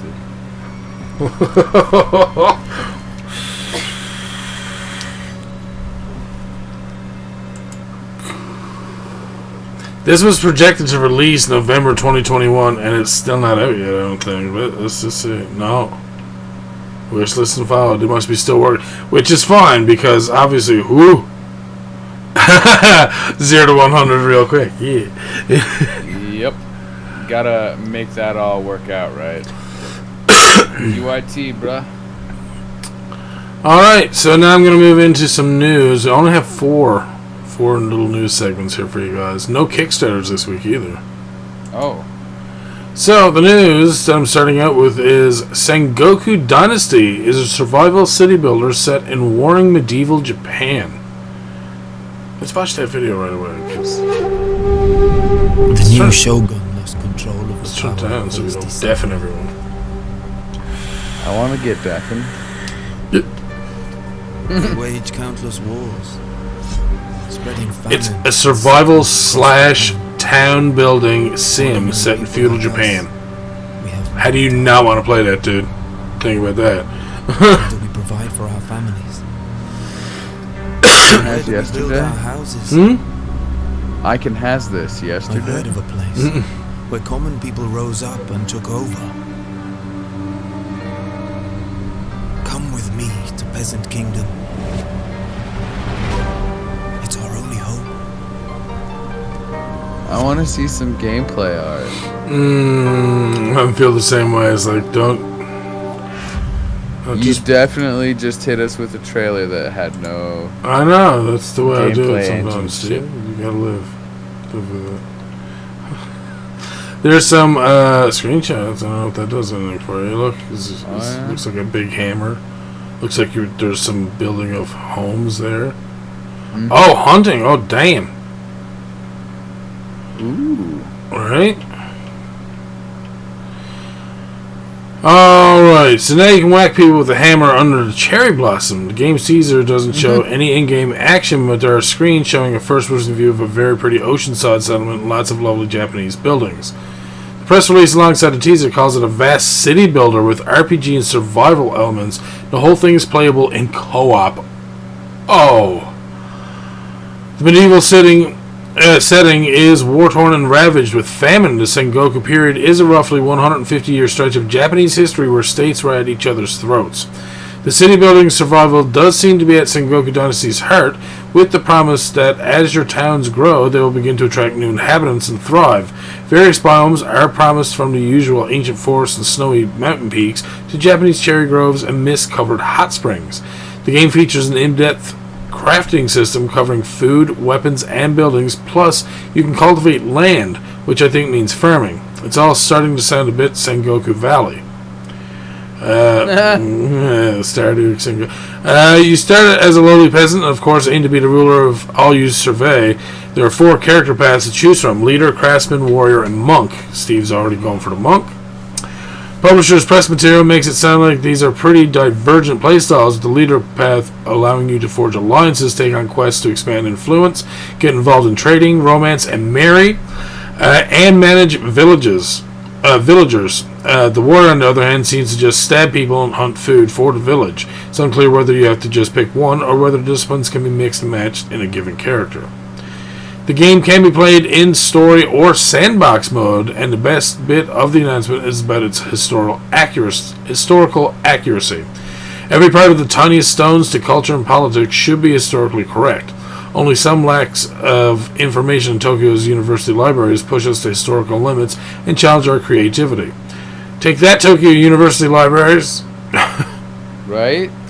If all this is sounding slightly familiar, it may be because Toplitz also recently published a surprisingly decent medieval dynasty. That game has a different developer, but they definitely look alike. So if the Sengoku setting particularly appeals, then this may well be one to keep an eye on. It will be released in 2022. Ooh. Yeah, you're a PC gamer and not subscribing to my box. Okay. Oh, this is a game that we actually covered one time before, but it was for mobile, and I still thought it was very interesting. But now you can play this pleasant 2021 game in your browser. It's Townscaper, and now it's free to play. The game where you poke little buildings into existence is now available to play for free in your browser. The browser version scales the available space down to a more manageable level than its Steam counterpart, but contains the same procedurally generated towns. Developer Oscar Stalberg used the Unity engine's ability to port the game onto other platforms. Like the normal version, you drop buildings into the ocean with a click of the mouse. They stack and join together on a grid to create a colorful town. To get different buildings, you can rearrange how you have things laid out by undoing building blocks with a right click of the mouse. The whole experience is like being a child and playing with toys in a bathtub. That's why our very own Nat called it an absolute joyous little time waster in her Townscaper review. Once you've built out something cozy, you can take your town via the string of characters after the hashtag in the URL and port it into the Steam version of the game. The version is fairly cheap, a $5.99 game, and will let you stretch your town out across the screen. Thankfully, the game also features the ability to zoom in and out of your creation as it grows in size. Townscaper's reach past its PC version isn't quite as impressive as Doom appearing on a calculator, but it has made it to plastic via some users' 3D printed versions of their towns.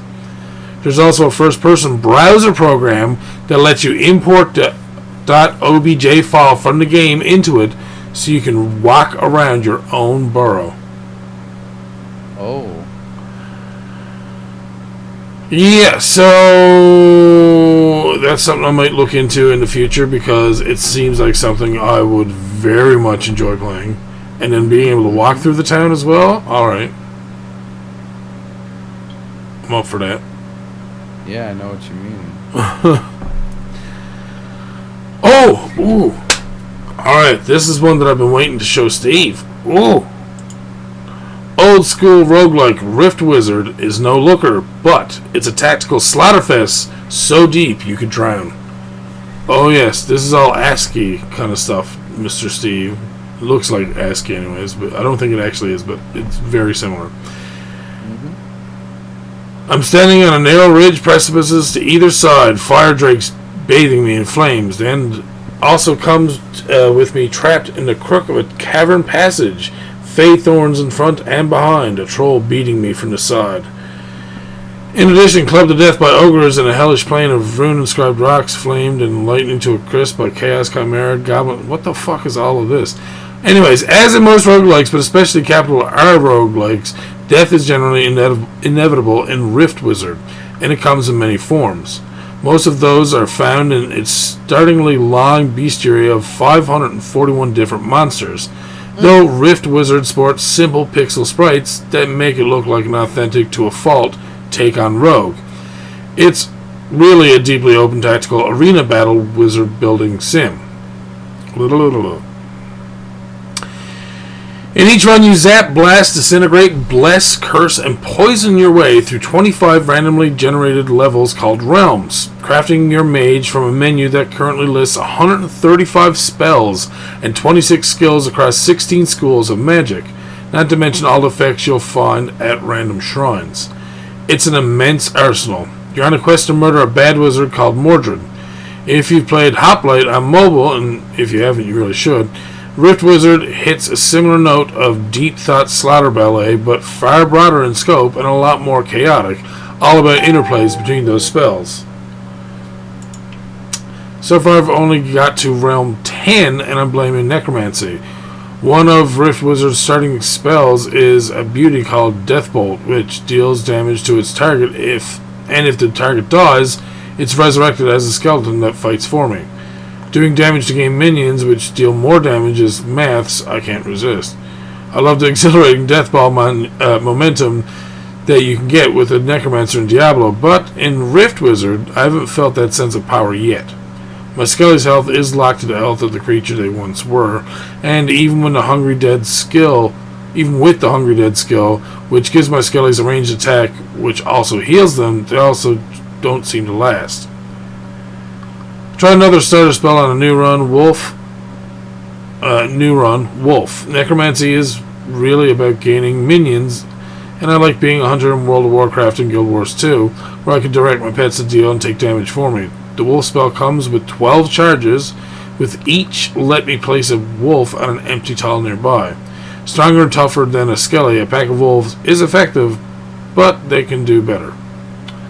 Well, this goes on forever. Oh my god. Okay, they went on to how they played the entire game. But yeah, I wanted to see a little bit more of the game. Ooh, we got some images here, so can we yeah. Here we go. Ooh. Oh, this looks very Castle of the Winds now. What up, McKay? Anything, but I already had this game wishlisted. Oh. I want this. It looks very Castle of the Winds, which means I needs to play. Do it. It's only like $20 CAD. Jesus. Right, they want $15 US for that. She's a pricey one. Should be $4.99. I agree, but it could be a lot of fun. You never know. We'll see. We'll see. Mm-hmm. All right, last thing we have for news. All women's GDQ speedrunning event Frost Fatales back again with a full schedule released. Whoa. Alright, so mark your calendars for 2022. Games Done Quick all-women's speedrunning event is back again and ready to set some new records with their semi-annual marathon this winter. The event, yet again, will be run by GDQ's sister community, the Frame Fatales. This time, it's branded as the Frost Fatales, and it will be snowballing onto our screens during the week of February 27th to March 5th in 2022. Over 100 women are set to participate and will be racing through titles like Spyro Year of the Dragon, Zelda 2, The Adventures of Link, DuckTales Remastered, and many, many more. The event will also benefit the Malala Fund, which has been supported by the Frame Fatales in the previous events as well. Co-funded by activist, author, and youngest Nobel Prize winner in history, Malala Yousafzai. Oh my God. My apologies. The fund is a non-profit organization that supports the secondary education of women all over the world. Last year, during the event in November, Flame Fatales was able to raise over $80,000 for the cause, and are hoping to top that goal this year. With GDQ being one of the biggest fundraising events in all of gaming, it's only a matter of time before its sister event is able to catch up to its massive charity donations. Check out the full schedule on Flame Fatales' Twitter. Let's see. They say Frost Fatales 2022 games and volunteer schedules are live. Over 100 women will be participating in this event, benefiting at Malala Fund. It's going to be amazing. Make sure to check your emails for more details and confirmation, as well as a game schedule at gamesdonequick.com/schedule/38. So there you go, and then you can see all female speedrunners and the games that they play and help support a really good cause. Not a bad thing. I hope they get more money this year. I hope they do too. I hope they break 100,000 this year. That would be fantastic. Heck yeah. Alright, so we're going to do something that we haven't done in a long time. Uh-oh. We're going to check my Steam Discovery queue. Oh no. That's not a bad thing. Listen, sometimes they can be good, sometimes they can be terrible. It all depends. Noble Fates, very positive. Yeah, came out the 14th of December. Wow, that was just 2 days ago.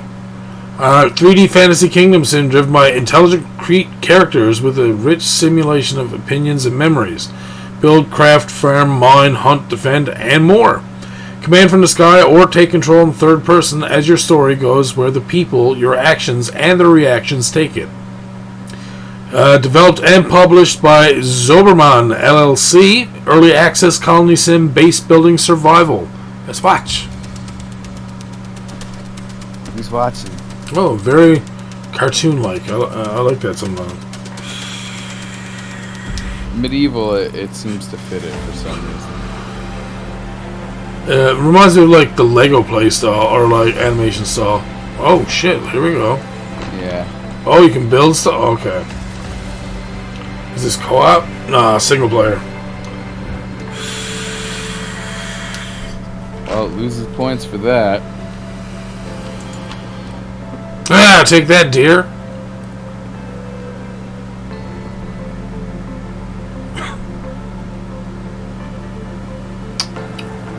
I'm still gonna wishlist this.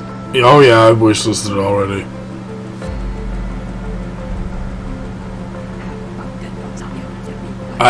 That is correct, McKay. I have had some epic Steam discoveries. Yeah, I like it, but I like the medievalness behind it. What the? Why are we watching that guy so weird? That was strange.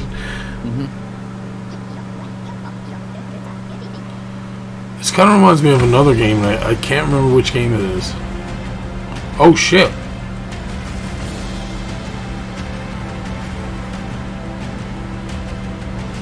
Exactly. It looks good though. I think I'd play this. I'm for sure I'd play this. Look at that blood drip out like it's freaking berries or something. Uh-oh. Oh shit. There's a bad man. Damn. Huh. Alright. So far so good. Let's try the next one in the queue. Oh, actually, let's go back real quick. How much is this game? $23.19 right now. It's 20% off. 20 USD. The next game, Ultimate Admiral Dreadnoughts. Design warships the way you want them. Command fleets. Win the naval arms race for your nation. Came out December 10th of this year. Developed and published by Game Labs. It's a naval combat naval simulation early access. It's 10% off right now at $35.99. Watch this trailer. Oh, do you get to put them together yourself? Yeah, that's what it looks like. Ooh. That could be interesting. Yep.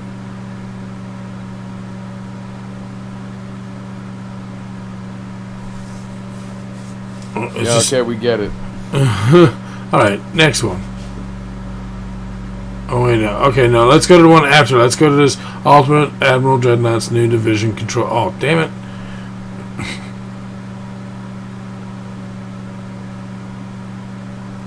See, I don't need to see this. I want to see gameplay.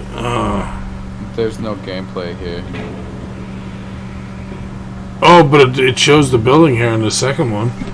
Yeah. Oh, yeah, I could have way too much fun with this. Oh, fuck, why am I a nerd? It's like a hardcore. It doesn't say if it's single player or multiplayer. Because you play games take single player. And it does say single player, I'm on. Weird. Yeah. Oh yeah, down there. My bad. Oh, here we go. Oh, looks pretty. Oh! Yeah, I'd have fun playing this. He knows I would. I want to build something right now. I mean, you showed me like a minute of the shipbuilding. I'm like, let's go.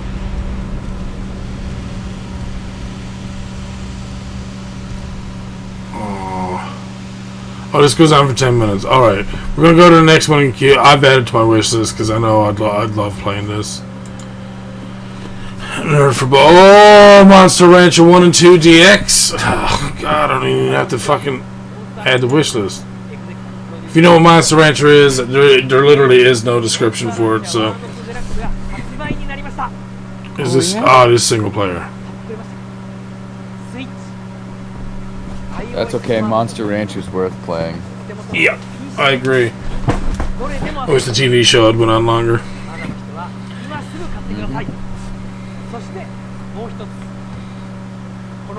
Okay, dude. I'm sick of talking to you. There we go. After a minute in, we finally get to see some. I mean, I'm cool with dude talking and all, but I want to see this thing.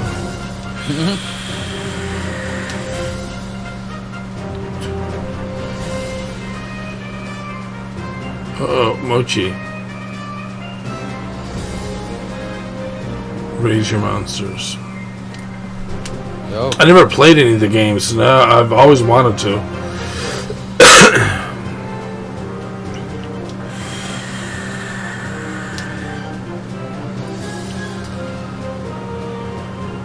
Oh yeah, this looks deadly. Yep.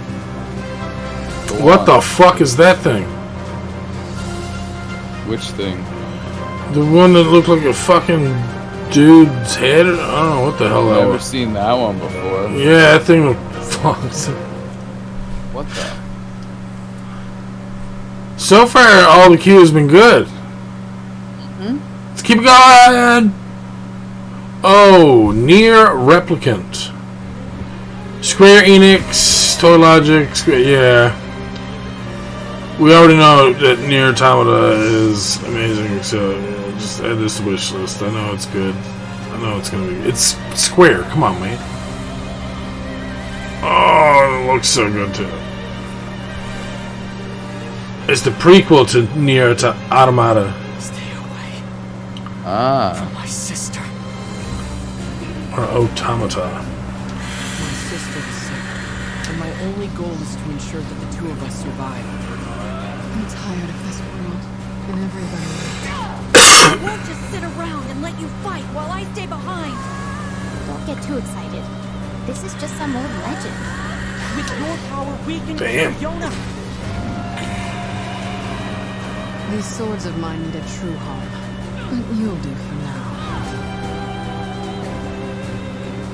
Okay. So long, all I could do was destroy. But now, Wasn't life so much easier when you were a kid in high school, or just from when you first started playing video games, and that's all you had to do was, okay, I gotta do some homework, and then I can play as much video games as I want. Now you have responsibilities, that's not all, and you never realize it when you're a kid that enjoy those times that you have playing video games. And well, not only that, but then of course, video games boomed more recently. Steve is almost like. We have his nose and higher. I've been trying to compensate, but I keep sliding down. But yeah, no, with all the amount of games that are coming out all the time, like, it's almost impossible to be able to play them all, and, like, to completion.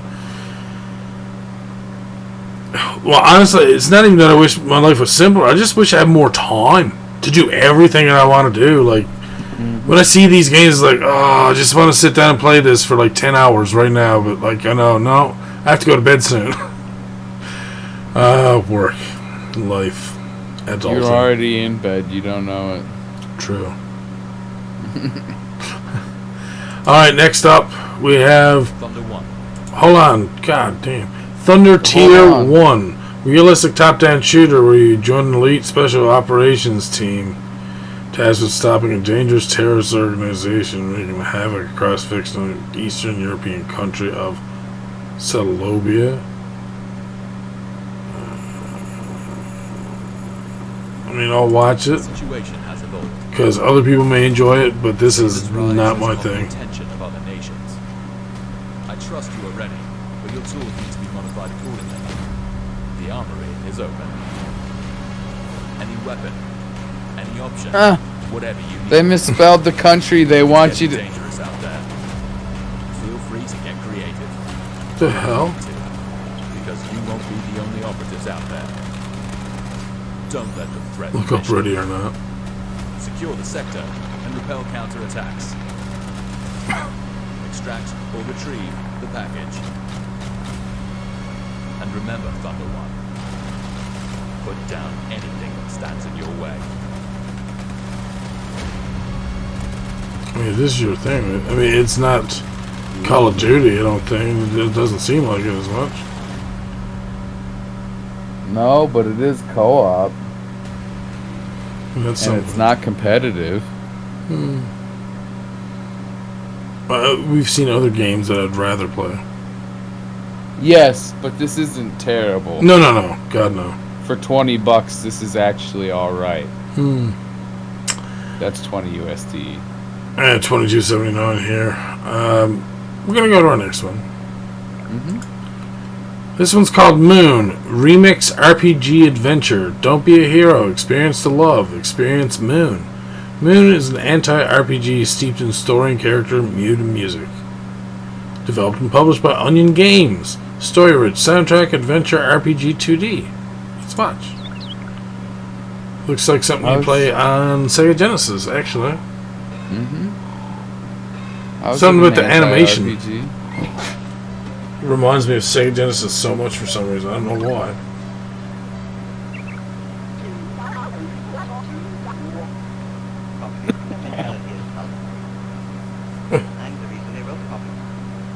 What? I'm the reason they what? Wrote Pop It. Oh.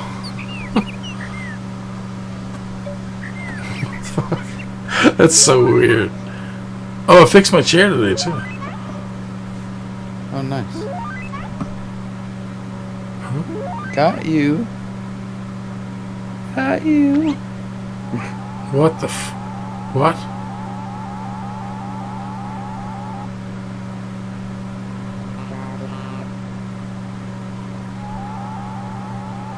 Asshole, do you have... I'm pretty sure they're like sim speaking.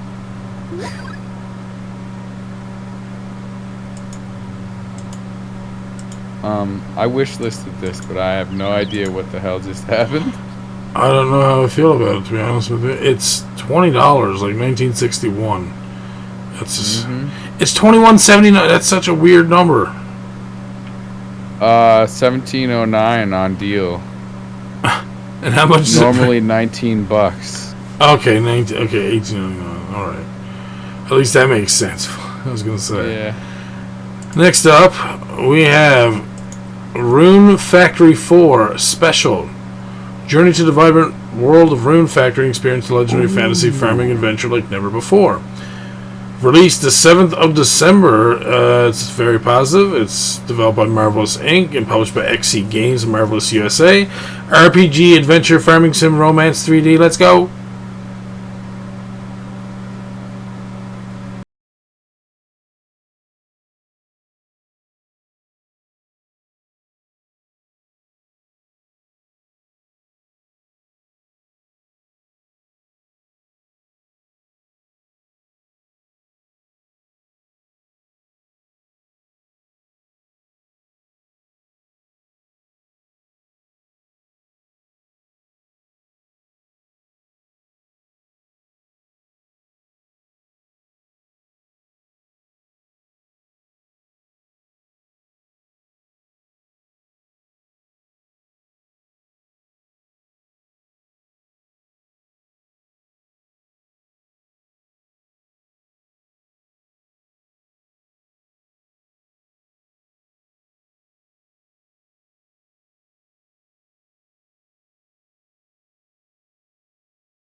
Otherwise, it's just a different style of Harvest Moon, if you're aware of that game. Not everybody's cup of tea, but it looks like it could be a lot of fun. Indeed. Alright, next up. Whoa. Kubi Factorium. Build, manage, and grow a thriving colony in Kubi Factorium. The game features different biomes to explore, plenty of resources to exploit, complex machinery to build, and interesting production chains to master. It's been out since the 3rd of July 2019. It is currently at 2051. It is developed and published by Merkle Saith. It's a colony sim simulation strategy indie voxel. Let's watch.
Not in a bad way. Just, yeah. Yeah, I'm not sure how I feel about these types of games yet. And it's probably just because I haven't played them much. What did you think? I feel like I liked it a lot. I wishlisted it. Okay. The thing is, for you, I think if you find the one with the right like graphic style and the right like set of details, I think you'll be good to go. Oh, yeah. Next, we have expansion, Hearts of Iron 4, No Step Back. This content requires the base game of Hearts of Iron 4. We're skipping DLC. Yep. Alright. It's good DLC, though, if you like Hearts of Iron 4. ARC Raiders. It's a free-to-play reimagined cooperative action shooter that offers an intense struggle in every session. Together with your squad, defend our home and resist the onslaught of ARC, a ruthless mechanized threat descending from space. Coming 2022, developed and published by Embark Studios, action free-to-play PvE online co-op sci-fi. Oh, I don't know how I feel about multiplayer. Whoa, the graphics on this thing. Let's watch and see what happens. Whoa, looks like a TV show.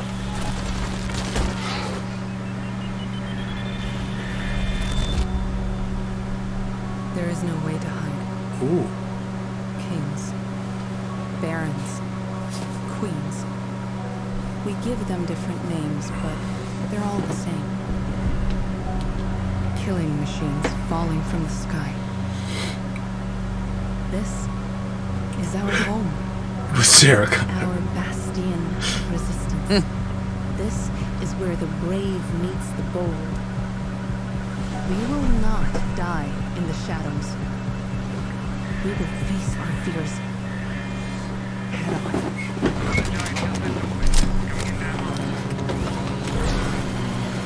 Nice. Showtime.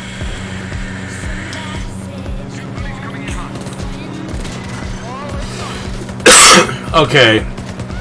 I can play this with a bunch of you guys. This looks like it would be fun. This is basically EDF with a different twist. Yeah. I love any of that kind of stuff. Oh, it looks like there's a horror aspect.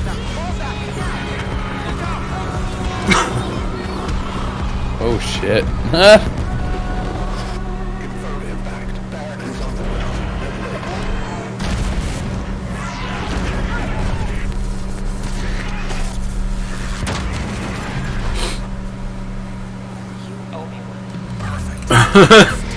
So, coming 2022.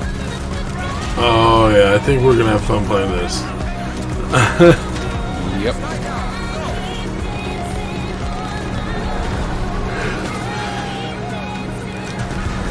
Oh, that looks like fun. Yeah.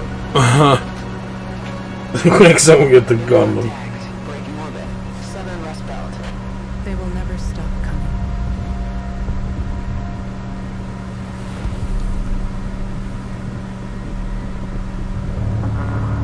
Jesus.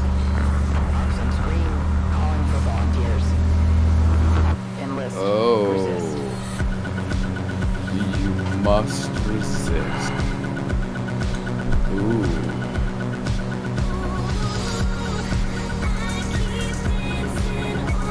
Yeah, what Game Hunter said. So catchy.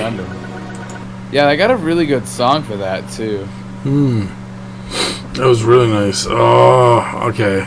I think that's something we're going to be playing in the new year, guys. Alright, we only have 2 more things remaining. Let's see what we got here. Samurai Gun 2 Early Access. 4-player Insanity, 2-player Duels, 1-player Adventure. However you play, every moment counts in Samurai Gun 2. On the couch and now online. Came out the 20th of July by Bo Blith, Nelson Bowles, and Valentine. Published by Scrambler and Piao Studio. Early access multiplayer, funny, fighting 2D. Let's go. How much is this? Oh, $11.54. It's 30% off. Oh, shit. Oh.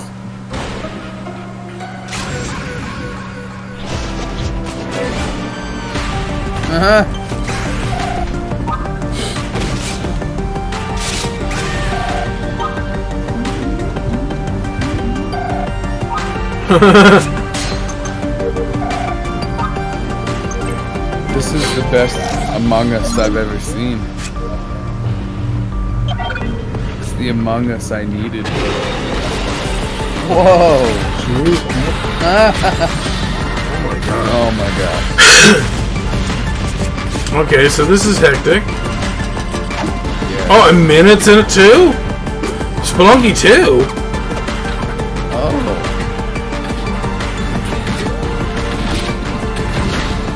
Whoa. Okay. I got wish list. I jumped the gun really quick. I would play that. I looked at the title, I was like, oh. World. This is Dose 1, and I am one of several developers on an indie game. Oh. Alright, yeah, this is 11:54.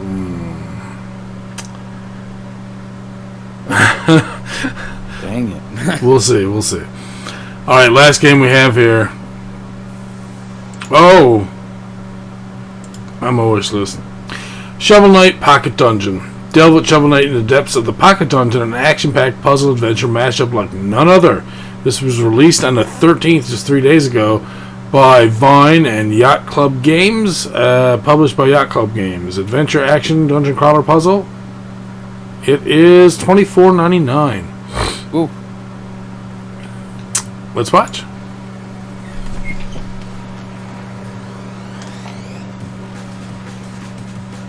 Oh, wait, what? This is not what I expected.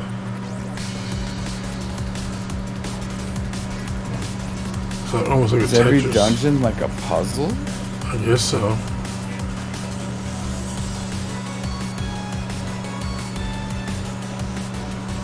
Yeah. It's like Cryptid and Necro Dancer and stuff like that. Crypto the Necrodancer plus frickin' Tetris. What's the Zelda one called? Oh, Cadence of Hyrule. Yeah, there you go.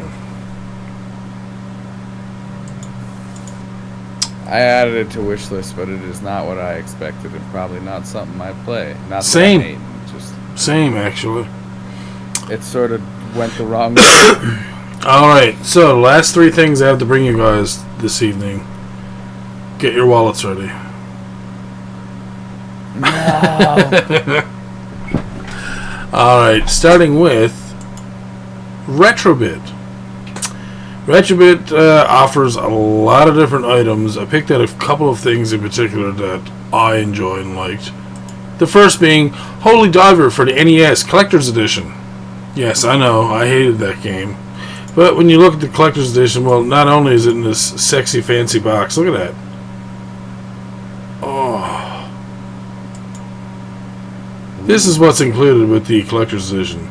A sticker collection, original art prints, Holy Diver branded hardcover notebook, Retrobit figurine pin, limited edition pins, 2 of them, and then everything you see here, which is the 8-bit game cartridge with exclusive hard embossed collector's box, full color instruction manual, and an individually numbered certificate of authenticity compatible with NES and Famicom.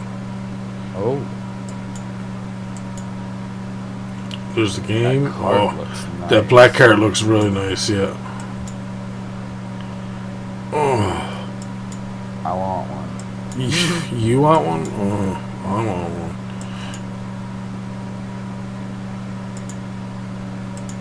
Oh. And whoa, hold on now. How many?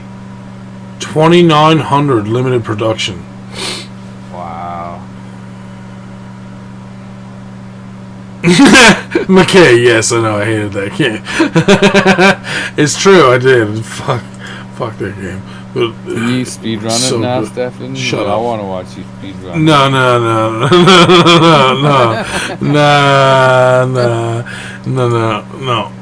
not happening. I tried speedrunning the first, I think it was the first world, which eventually I was able to do some of it, but it was nowhere near as good as what would be good for a speedrun. So that's just one of the things. You like R-Type 3 or Super R-Type for SNES? Well, here's a collector's edition. By the way, these are cheap. $59.99 US. Alright. It's really nice. So it looks really amazing. Inside box. Oh, look at that. And look at the cart, dude. Black cart with that logo on the front of it. Oh, yeah. McKay looks to shooters now, I know. Let's see. Black carts are really nice for some reason. 2,800 of this one was made. That's it. Let's see what goodies you get. 16-bit cartridge with exclusive hard embossed collector's box, full color instruction manual, and individually numbered certificate of authenticity. Compatible with Super NES and Super Famicom. It also comes with an R-Type branded hardcover notebook, exclusive sticker collection, Retrobit fig pins, limited edition enamel pin set, and original art prints as well. Gotta be in the mood, but when you are, the shooters go down easy. I used to love me some Galaga once upon a time. And yes, I actually do plan on speedrunning that eventually, or high score running it, I guess. Oh, probably gonna be some combo. Oh, that looks badass. It looks deadly. Just seeing it all open up there looks amazing. Alright, and the last thing I have here is one of the newest things they put up there. Gaiaris, I guess is how to pronounce that. This is the new, what is a game that just put out? It's $54.99 US. It is a shooter for the Sega Genesis. Oh, wow. You get an embellished slipcover, reversible cartridge sleeve, so you can have either one of these two covers. Translucent Tektite cartridge, front and back has graphics on it. Full color instruction manual, exclusive interview with James Bunker, certificate of authenticity, and a commemorative T-shirt. Oh, wow. So even if you take, say, $10 off for just a t-shirt, this is still only $44, which is not bad, or $45. No. And so yeah, they have some really, really nice stuff here. That was just some of the collector's stuff that I was looking into. They also carry controllers, like wired USB controllers, for Nintendo and Super Nintendo, I believe. Oh. Lots of different types of cables: Dreamcast VGA, Genesis adapters, NES AV cables, Genesis 2 and 3 AC adapter. I got like a little scuff in my throat. Oh, bring high definition to your GameCube library. The Prism HD adapter. Only compatible with GameCube, Nintendo GameCube DOL001 digital AV. So basically it plugs into the back of the AV, and then you plug an HDMI into it. Mm-hmm. That's kind of nice. And it comes with a remote. I don't know what the hell you use a remote for. It's just that picture. remote looks like it's for recentering the image. Customizable on-screen display. Yeah. Universal remote sync button. Wow.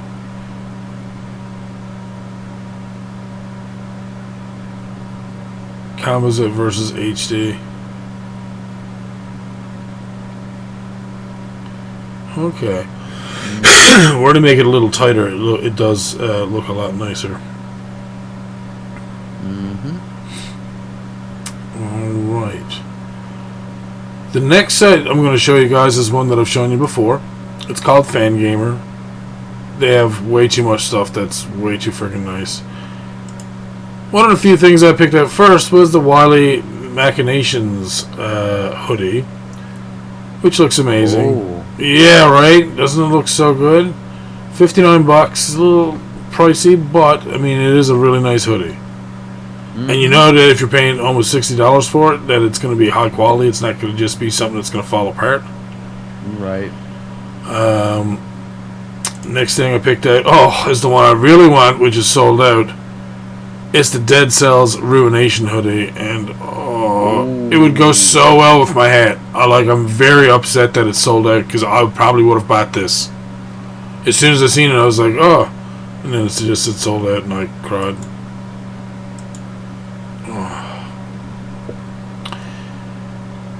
Anywho, next we have the Stardew Valley Collector's Edition for Switch. Yeah, I knew Steve would be all like, ooh, what's that? So yeah, you get a little sticker, you got this, let's see, here's the full thing. I believe it comes with a collector's guide too, if I'm not mistaken. I'm not 100% sure. That's what it looks like there. The art for the game looks so good.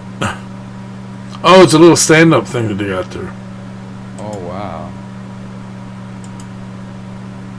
Oh. That's nice. All 3D. Oh, it's a comic. Okay, I thought it was a guide. My bad. Oh. Don't show us all a comic. You gotta keep something for us to look forward to. And then, of course, your Ferngill Republic Deed of Land. Nice. That looks like it's one of those things for, like, cleaning your glasses and stuff. It does, doesn't it? Mr. Six has streamed and played Graveyard Keeper. I even gave him the expansion for it as well, I believe. Yes, one of the expansion. I need to get back to that. I love that game. And lastly, the Hollow Knight Collector's Edition? Dude. Whoa. Like, I have one already that has, like, the map and, like, I think it's one of the pins and that kind of stuff, which is nice and all, but this one has, like, the front cover of it, this thing, with the brooch inside, like, it looks so good. It really does. Includes a cleaning cloth. The brooch is fucking amazing.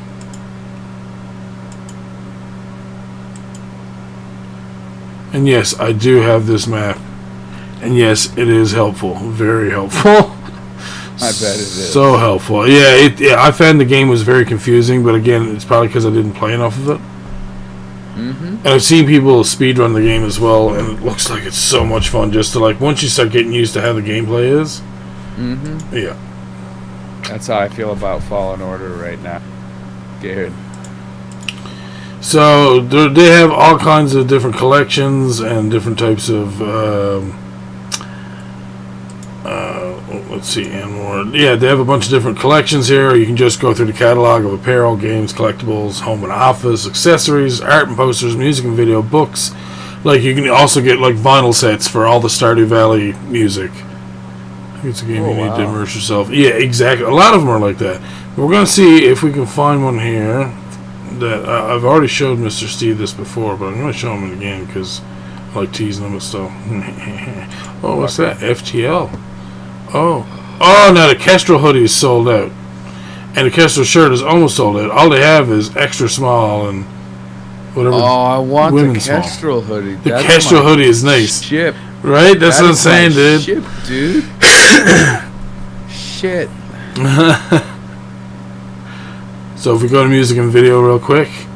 Yeah, here's the Celeste vinyl collection, which looks amazing. No. Ever seen a grown man? Wait, what? Airplane film quote. Jet Force Gemini vinyl collection. Like, there's so many. ActRaiser. Oh wow. The end of vinyl looks beautiful. Grandia, Skies of Arcadia. Coming soon, Hypnospace. Hollow Knight piano collections restock planned.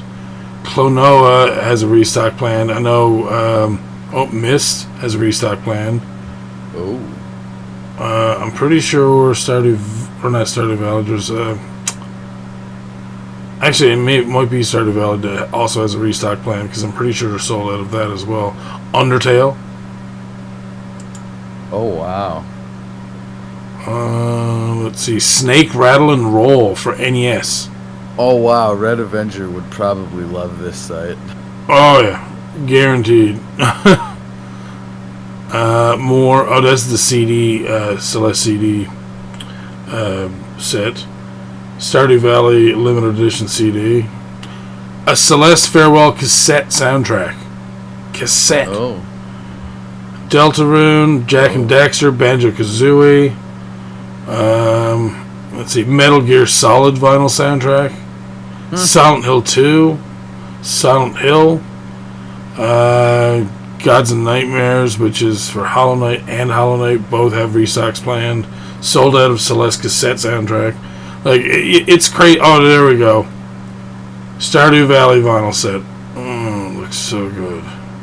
Oh, don't show that shit to me. I can't look at that. But it's sold out. Restock's planned soon, though, so we got time, Steve. We got time to think about it.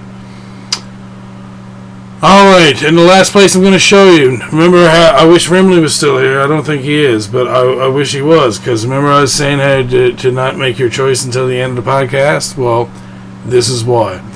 We're at Retro Fighters. Remember how you brought up that GameCube controller? Yeah. What do you think of that? They're out of stock right now, but what do you think of that controller for GameCube? To be honest, it's right in the middle.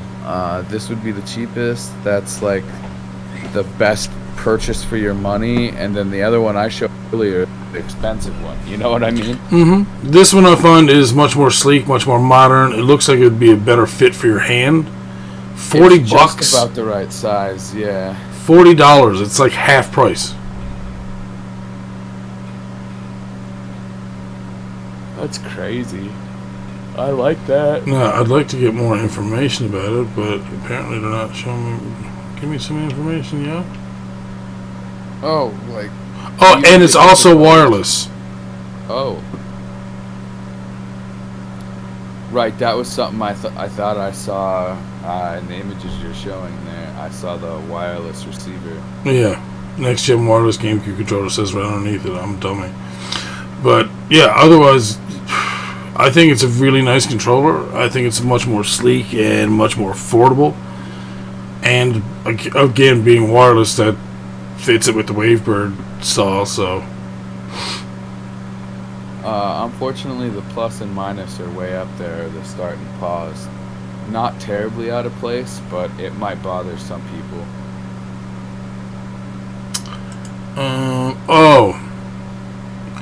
Then I found out, hey, look, they carry more stuff, like this Kirby hat, and this one for Sega. What's going on here? Controllers, collectibles. There we go. PlayStation and Yoshi and a Sega Genesis. Oh, it's a toque of Mario and Sonic. There's Legend of Zelda. More Legend of Zelda. Like all these. I want it all. Wait. I need a new hat. I need a new freaking beanie. I need. Look at these ankle socks. The Luigi one. It's a 5-pack of ankle socks of Electman, Iceman, Fireman, and Bombman and Mega Man. That's ridiculous. They're out of stock. I wouldn't wear them, but I would want them still. Yeah, all of these look nice. The Sonic the Hedgehog one looks really good. The original Legend of Zelda one looks really nice. Even the controller for all of these look fucking amazing. Mm-hmm. Now, are you a fan of these wide bib hats or the classic style? Either or. It doesn't really matter to me too much. I'd probably bend those wide brims just because that's who I am. Oh, what's that? You're looking for a blanket or a fleece throw? Here you go. Here's Super Mario Kart box. You can just wrap up in that. Or Game Boy, or Mario swimming in level 2-2. Or is it this one here, the miscellaneous? No, there's one here where... Oh, here we go. Here's some backpacks they have. I'm very partial to that Mario Kart one.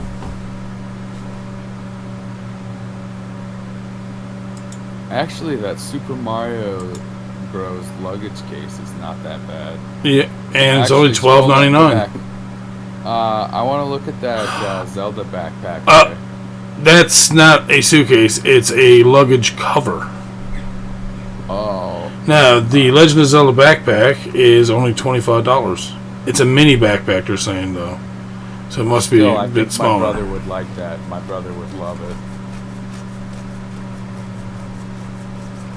50 weeks unless you're in Newfoundland, then 7 months. Hey, come on now!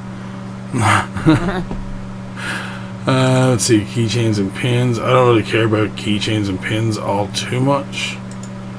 Lamps and decorative. Game soundtracks. And some of these look amazing too, like the artwork for them. Panzer Dragoon. Oh, wow. Metal Gear. Shenmue. Resident Evil. Castlevania. Oh, that one looks real nice. Streets of Rage. And yeah, of course, some of these are out of stock. Mortal Kombat 1 and 2. Oh, that would have been so nice. And that looks nice. One of the things I really want to do, I want to get this Legend of Zelda bifold wallet. Oh, how much is it? Oh, it's out of stock, so I can't get it. And same thing with this 2-in-1 bifold wallet. Actually, I want to kind of look at that. It's $20 for the Zelda one, $25 for the Mario one. Oh. Oh, yeah, let's read more.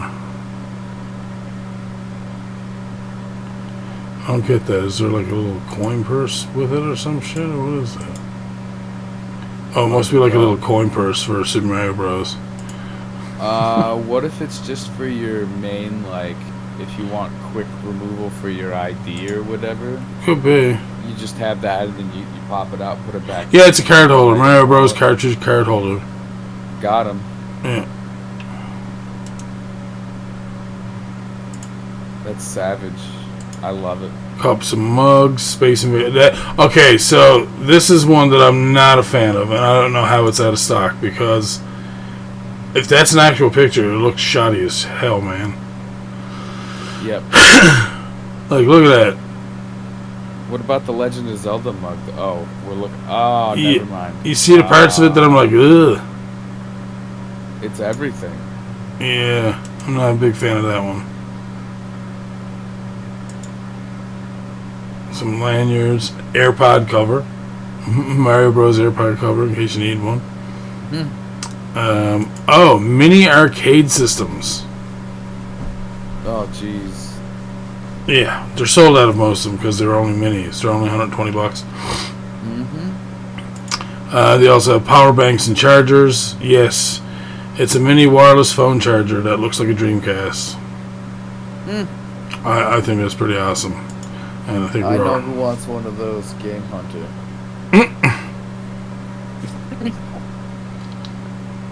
Alright, and that is it for Retrobits. I mean, I could show you that they have other controllers, obviously, as well. That one's out of stock. Smash Bros. For Nintendo Switch controller. Brawler 64, which I have one of the Brawler 64 controllers, and I completely suggest people to get that if you're looking for an N64 controller. They also do Sega Genesis and here's the wireless controller for Switch and PC apparently, so you can use it for either or. And honestly, it doesn't look too bad. I would use it. I wish I'd had my time back. I might have bought that for my computer as opposed to a PlayStation controller for a fraction of the price. $30. All right. Jeez. But they also have Sega Genesis controller, Nintendo controller, Super Nintendo, or another. Is it an N64? I thought they had an. Well, I guess these can still work as SNES controllers.